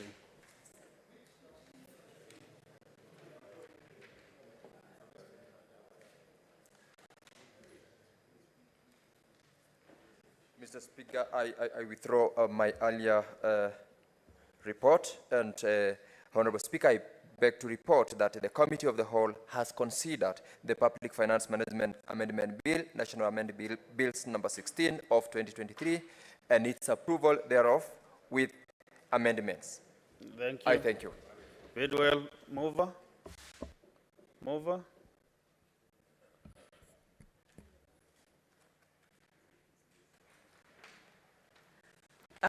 Honorable Speaker, I beg to move that the House do agree with the committee of the said report. And I call...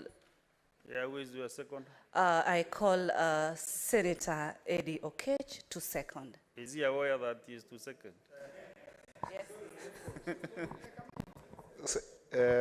Mr. Speaker, as a proud member of the Committee of Finance, I do second. Thank you. Thank you, Senator Eddie. I propose the question that the House do agree with the committee in the same report.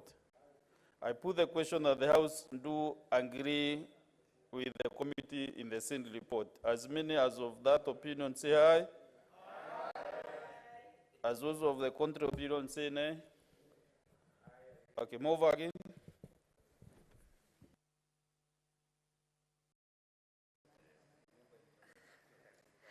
Honorable Speaker, I beg to move that the Public Finance Management Amendment Bill, National Assembly number 1623, be now read at that time.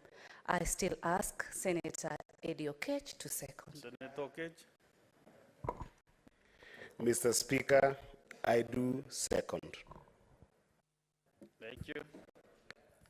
Honorable Senators, I propose the question that the Public Finance Management Amendment Bill, National Assembly Bills number 16 of 2023, be now read at that time. I put the question that the Public Finance Amendment Bill, National Assembly Bill number 16 of 2023, be now read at that time. You have division again? Last one.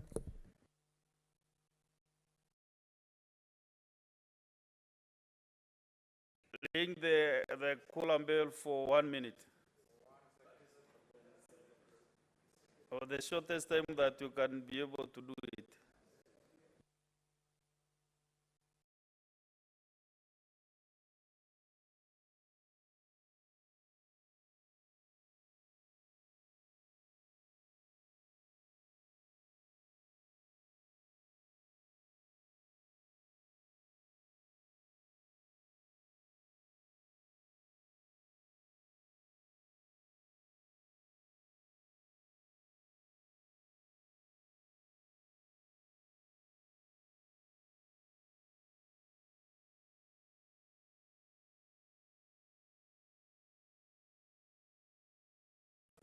Let's set the system light for voting.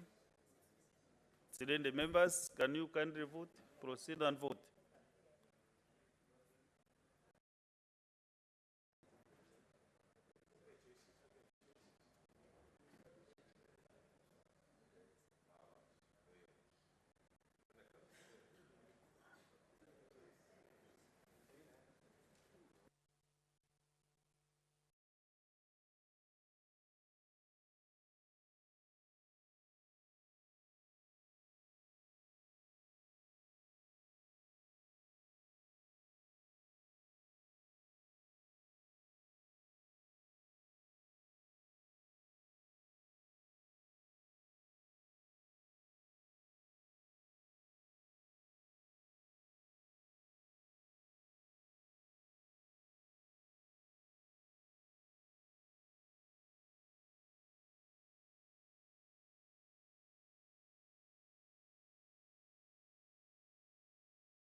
Senator Mariam,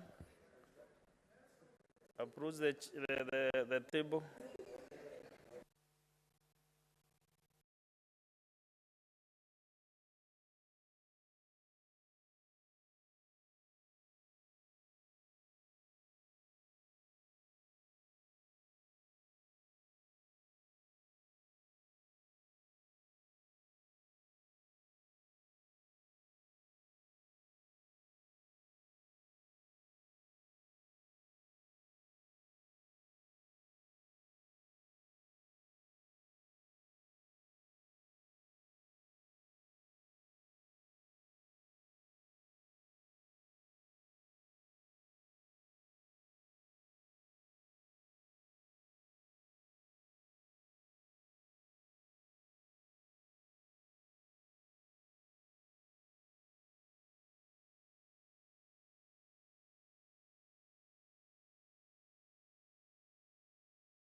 Senator Romenen, approach the table still.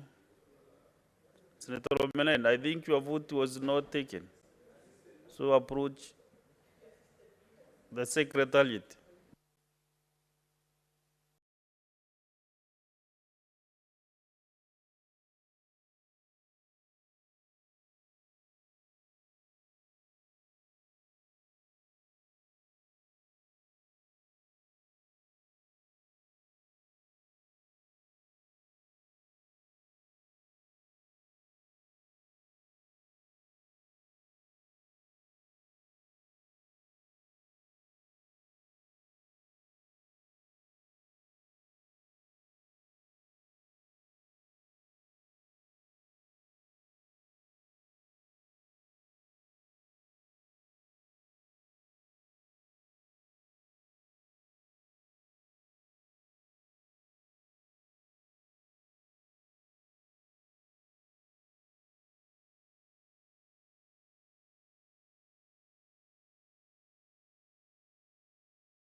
Honorable Senators, let me give the results of the division.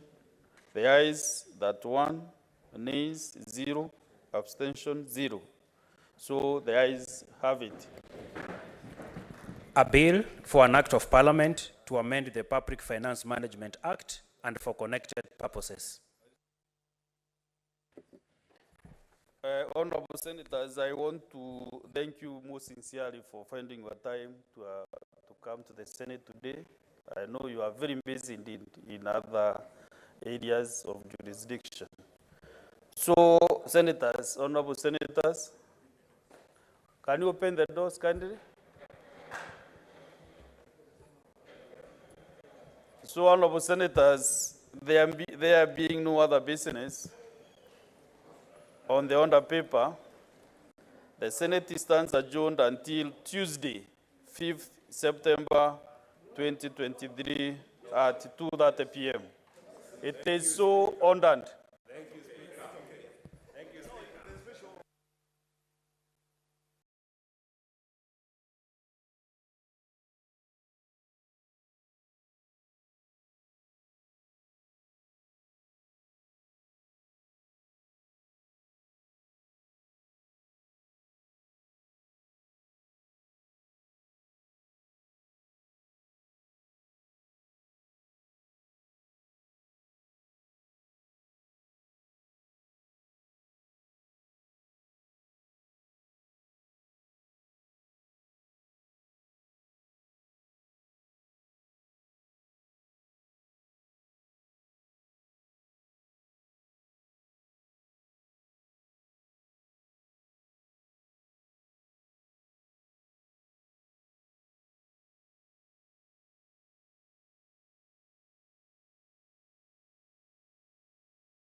Episode 1 of The Gold Mafia.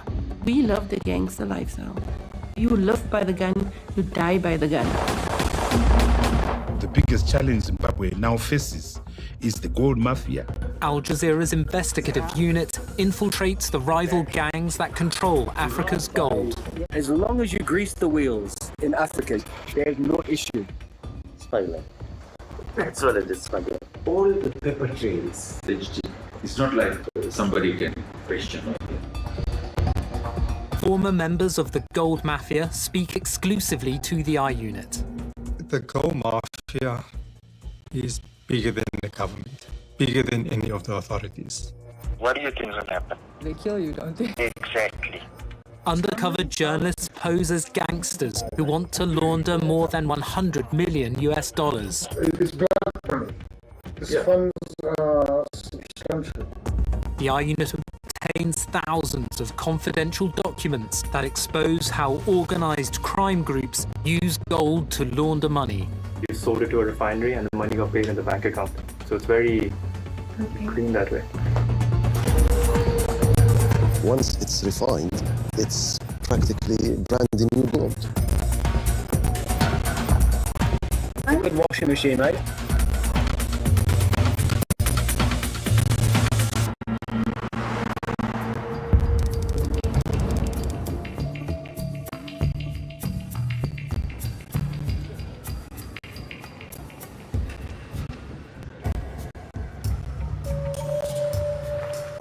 The money to be invested, yes. It's not in the books in Hong Kong or China.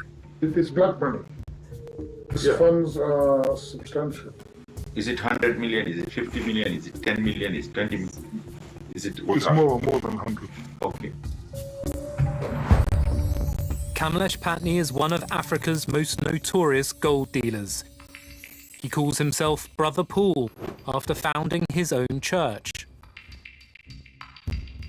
We try to move our money to find investment overseas. Mr. Stanley leads the I Unit's undercover team. They're posing as gangsters who need to launder dirty cash from China. It's very important to get the right person. Yeah. As a starting point. That's right? it, yeah. We're going to give it to you in a very crude way, as way of explanation. They're looking for a hawala system. Yes. To get the money out. Yeah, sure. Johnny is posing as a black market trader, a hawala man, who moves money across borders without using banks. And the hawala system is based on trust. Trust and connections. Yes. But we need advice. Base. Infrastructure. Yes. Yeah, Yeah, we sure. need invest in you. Yeah, if you're Because you have all the connections. Structure already. no, if you have the trust. Patney claims to have the trust of Africa's leaders. Glory be to God. Yeah. This is the president Mugabe. Oh, Mugabe. This is me. I got the award as Lifetime Africa Achievement Award. This is Uganda. That's you. This is me. Patney was made a peace ambassador by the Kenyan Council of Elders. This is the president of Kenya, Kibaki. This is the king from Ivory Coast. This is the president of South Africa at that time, Zuma.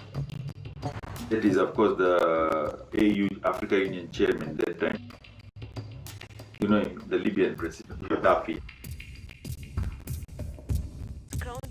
He crowned the Libyan leader Muammar Gaddafi as the King of Kings of Africa.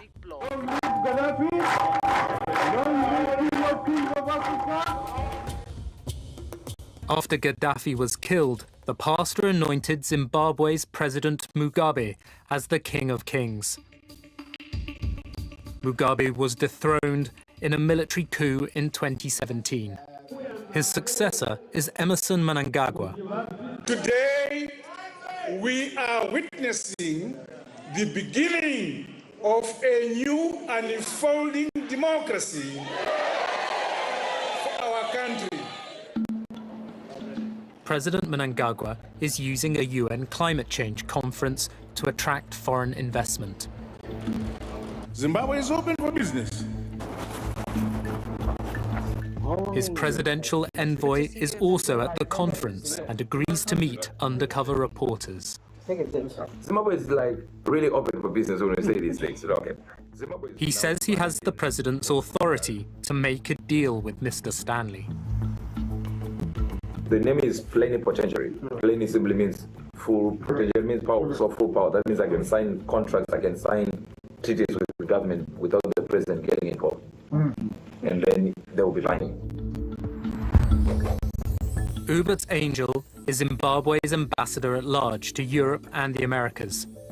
He's part of what we call the diplomatic mafia. He's also a self-proclaimed prophet.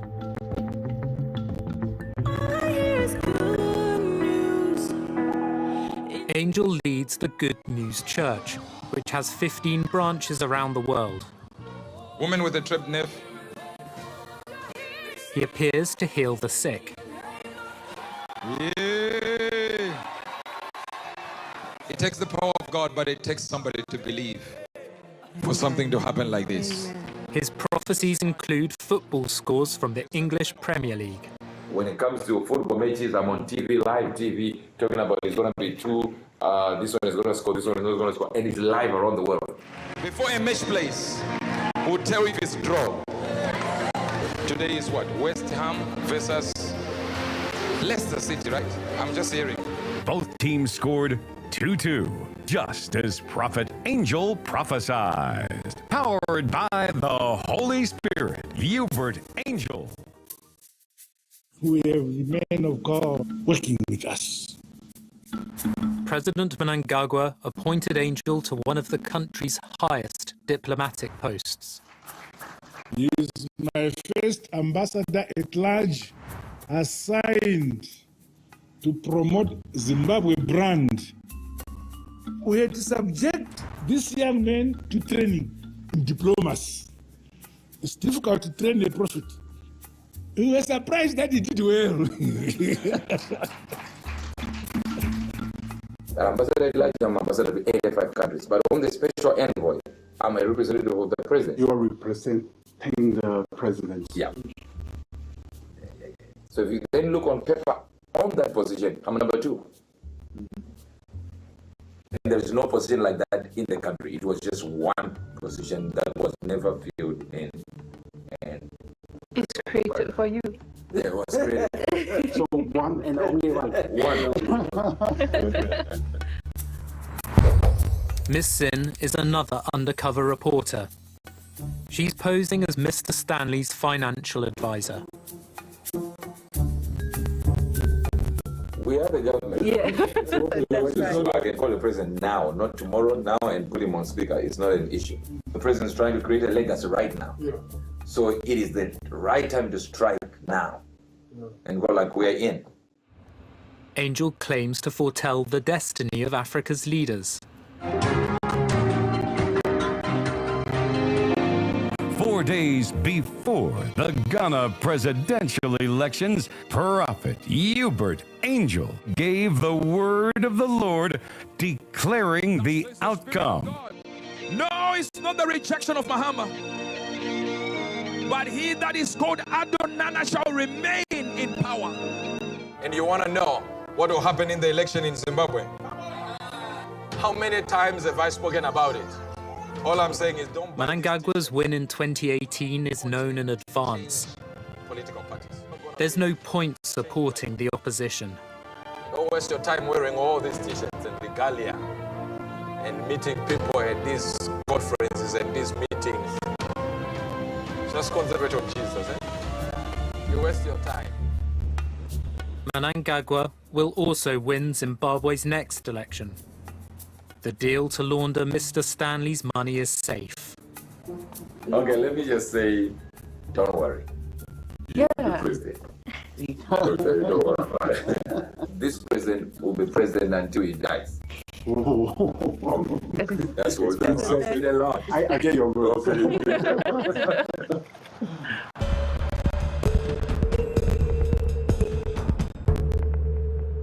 Of course, born in Africa, I was born in Kenya. And I've been to nearly 80% of Africa. Kamlesh Patni's rise to become a fixer for Africa's leaders begins in his homeland. We had embargo on the country in 89, 90. It was dictatorship that time. It was single party. President Moi, Arap Moi. Daniel Arap Moi refuses to hold free elections. In protest, Western donors block aid.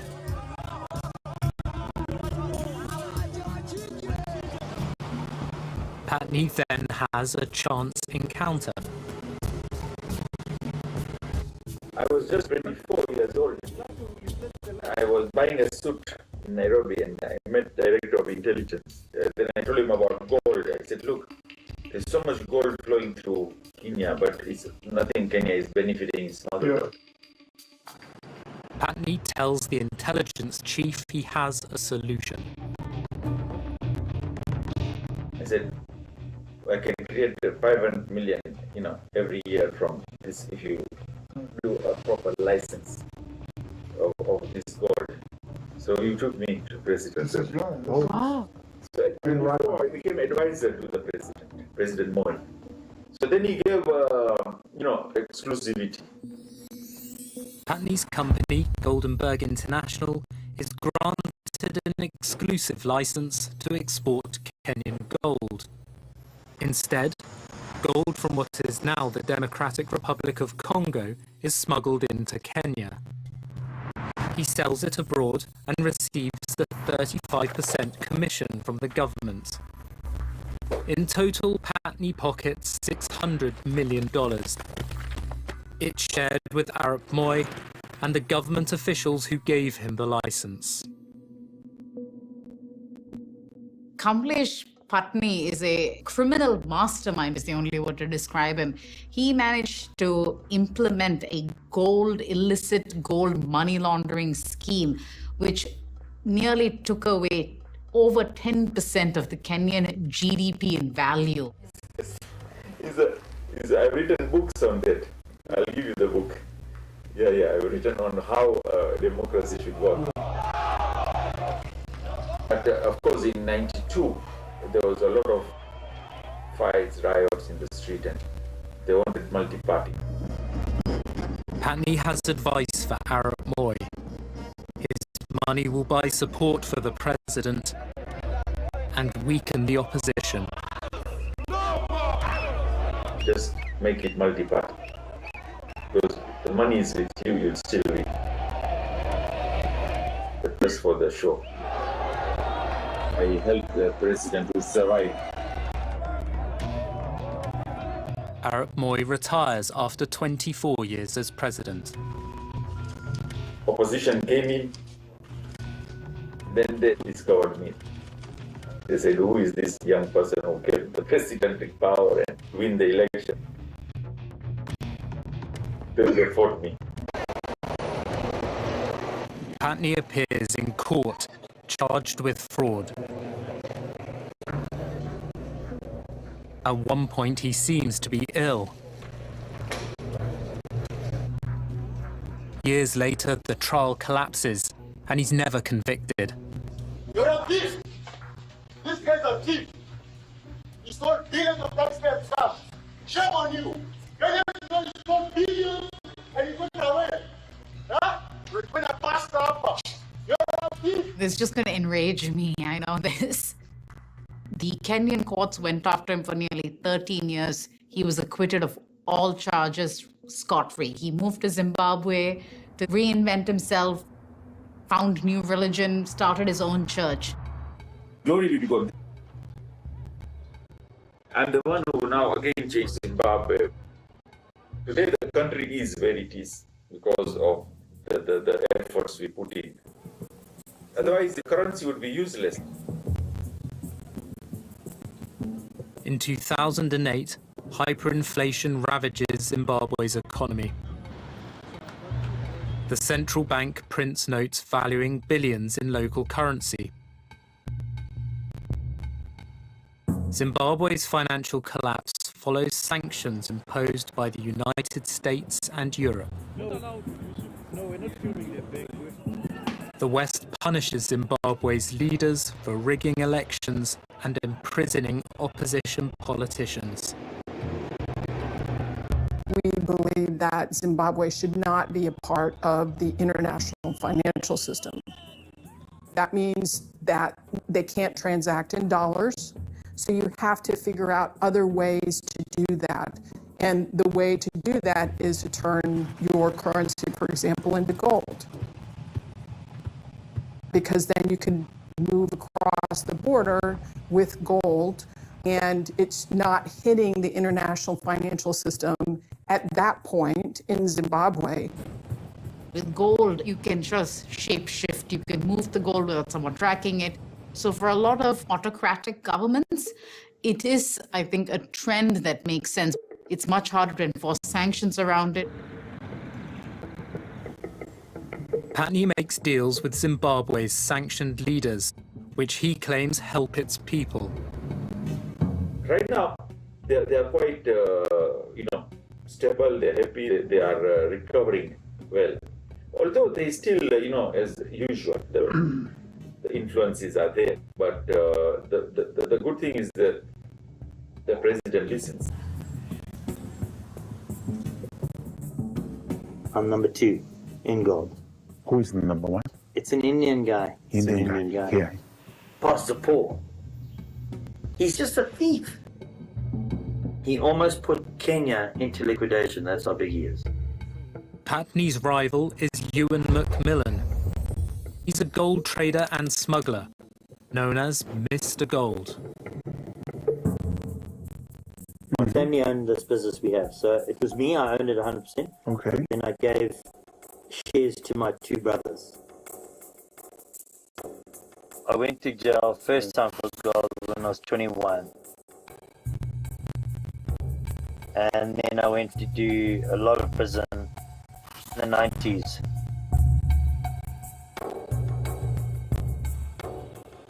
Zimbabwe's gold exports are worth up to $2 billion a year. It's a cash business. There's a lot of cash that we need to get out of Phnom Penh and Macau because we don't want to leave it there. Holy There is an opportunity, a hell of a big opportunity to wash money here.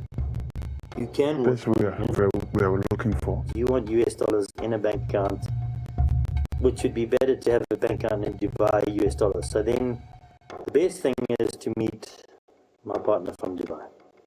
And he knows how we do things here. And then he can help you with how you can bring the money here, no problem. I can give my partner gold in Dubai and he can just pay you anywhere in the world. So I need him to come up with a plan of how to wash the money. And he's clever. He washes money for the Russians. Mr. Gold's partner in Dubai is Alistair Matthias. Alistair. Young guy, huh? Matthias is also a gold trader. He's a financial architect who builds money laundering schemes for corrupt politicians. Thank you for coming. Alistair, as I say, this is my partner from Dubai. Yeah, even was saying you helped the Russians. Yes. Shut up. We want to make sure that the mechanism works. Okay. I've been doing it for about almost 13 years now, 14 years.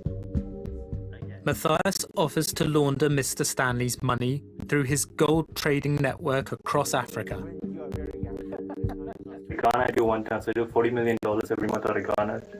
This region, I do probably about 500 to a ton again. Yeah. So I do roughly about $70-80 million every month. We can export from Zambia, I can export from South Africa. We have coming in Zambia, Angola, Mozambique. We can export from anywhere.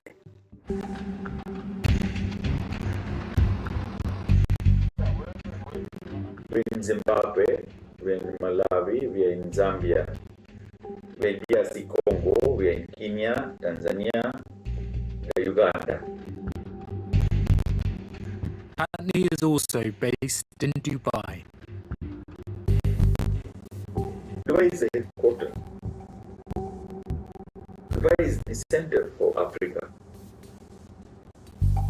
A banking center, financial center, it's tax-free. You don't need to have all the paper, not too much. Easier to do things. It's much easier. We have our own license clearing at Dubai Airport. We have permission of the Central Bank of Dubai. We have permission of Reserve Bank. We have the money laundering clearance certificates. We'll show you all that. We'll show you. That's what you need. All the paper already. So, we'll show you that. so it's smooth. Because I think you have so many structures already. We can just join it. So this one is being... Come via Dubai. So you can see our Dubai operation. That's where you'll understand the gold more. The one you want to do cash. When you see it physically, you see the process, then you will understand the security of it. Come and see my operations and my team in Dubai. Every day have coming. I think God sent you. I hope to see you again. God bless you. Praise the Lord. Praise God. Bloody Kenyan. I don't know how, but him and I, we're the same. I do 200 kilos a week. That's what we do. Buy and sell. Macmillan and his rival gold dealer Patney work for the Reserve Bank of Zimbabwe, the country's central bank. There is a Gold Act in Zimbabwe, which makes the central bank the overseer and control and official dealer of gold in Zimbabwe. The central bank was given that mandate because traditionally all currency has always been backed by the bullion. Small-scale miners produce half of the country's gold. But Zimbabwe's central bank doesn't have enough money to buy gold from them. I think that 80% of the gold mined in Zimbabwe gets smuggled out. They said to me, go out and get all the gold that's being smuggled out the country. Patney and Macmillan buy the gold on behalf of the central bank. When a person comes to sell me gold, I don't have to write his name down. I don't have to do anything. I just take his gold, pay him, leaves. I deliver it to the government. Government asks me no questions. We do 20 to 50 million a week. This one is 3 million. The gold is delivered to a company owned by Zimbabwe's Reserve Bank. Fidelity Printers and Refiners Private Limited incorporates security and commercial printing, gold refining, buying operations, and a mission to provide printing solutions and gold products to satisfy diverse stakeholder needs. Fidelity Printers and Refinery. So the printing aspect is obvious. They print government material. Their big service is the gold refinery.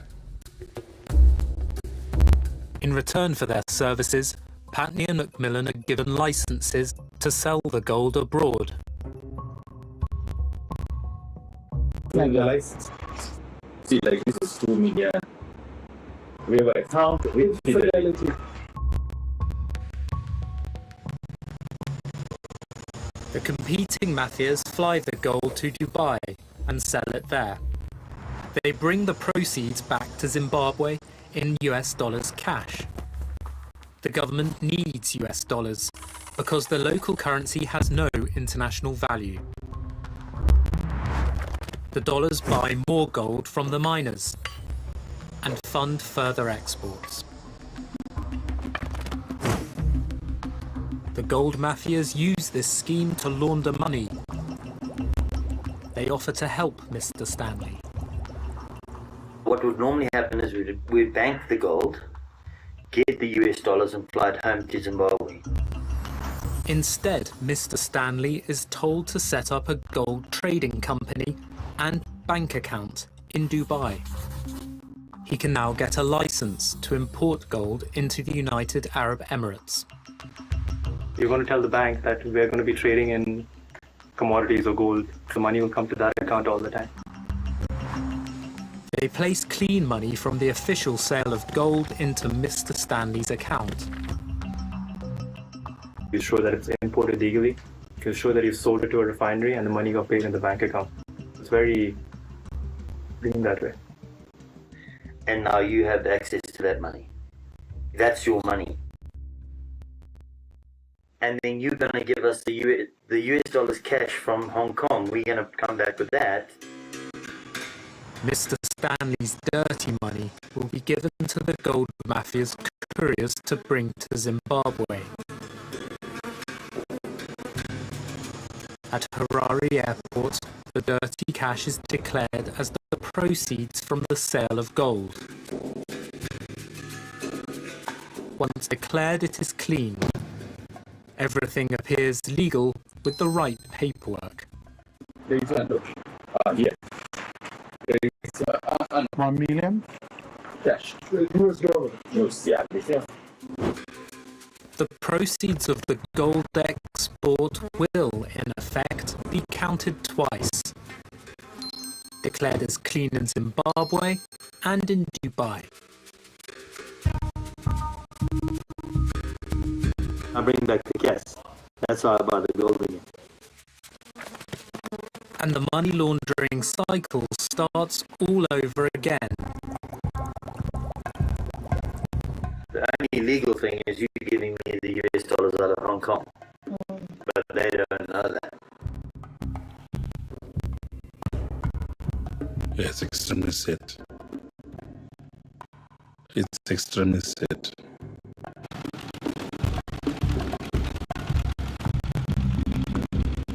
We've got world-class deposits of gold, but we have nothing to show for it, thanks to people like Mr. Macmillan. The biggest challenge we Zimbabwe now faces is the existential threat that comes from this mafia, the gold mafia. Patney then offers another way to to get Mr. Stanley's dirty cash from Hong Kong to Dubai. There are two ways of this. One is carry, yes, or second is hawala. Hawala is sort of a catch-all term for an informal way to move money outside of banking channels. That is, in its essence, hawala. Hawala usually involves financiers with close family or personal ties who swap funds and keep track on ledgers. Hawala is an incredibly common money transfer system, and it works very simply. You have somebody in country A, and they get money from a customer. Let's say you want to send $100. In our case, Patney's Hong Kong agent would take Mr. Stanley's dirty $100 bill. They will mark it on their ledger as money received. They'll send a message to their counterpart saying, "We received this money, please pay out the same amount." Another member of Patney's Hawala operation in Dubai would pay Mr. Stanley $100. So $100 isn't actually physically sent, but on the other end, there's sort of a settlement of accounts done. The two Hawala agents balance their books over time as customers send money in both directions. On the one hand, it is a legitimate means, sometimes the only mean for economic migrants to move money, but it can also be used as a way for criminals and criminal enterprises to evade detection through the banking system.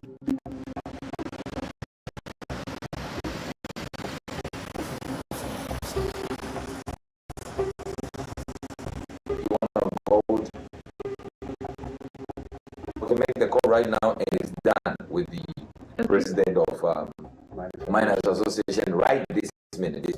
Yeah, let me just call.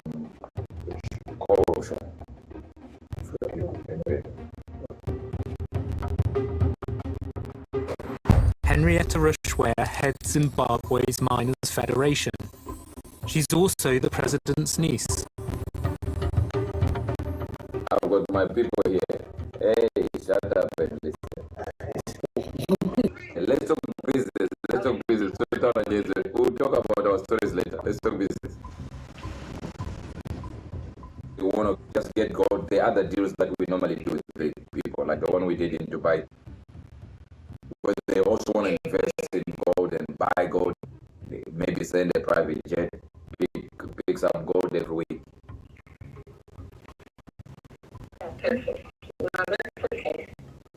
So they're taking 100 kilos every week. Okay. Okay. But what? How many? They're getting less 4%. Yeah. Mr. Stanley is being offered to buy the gold at a 4% discount. They're saying it's a very good price. I think you should have said less 3%. Definitely. You should have said less 3%. Mistake in the language.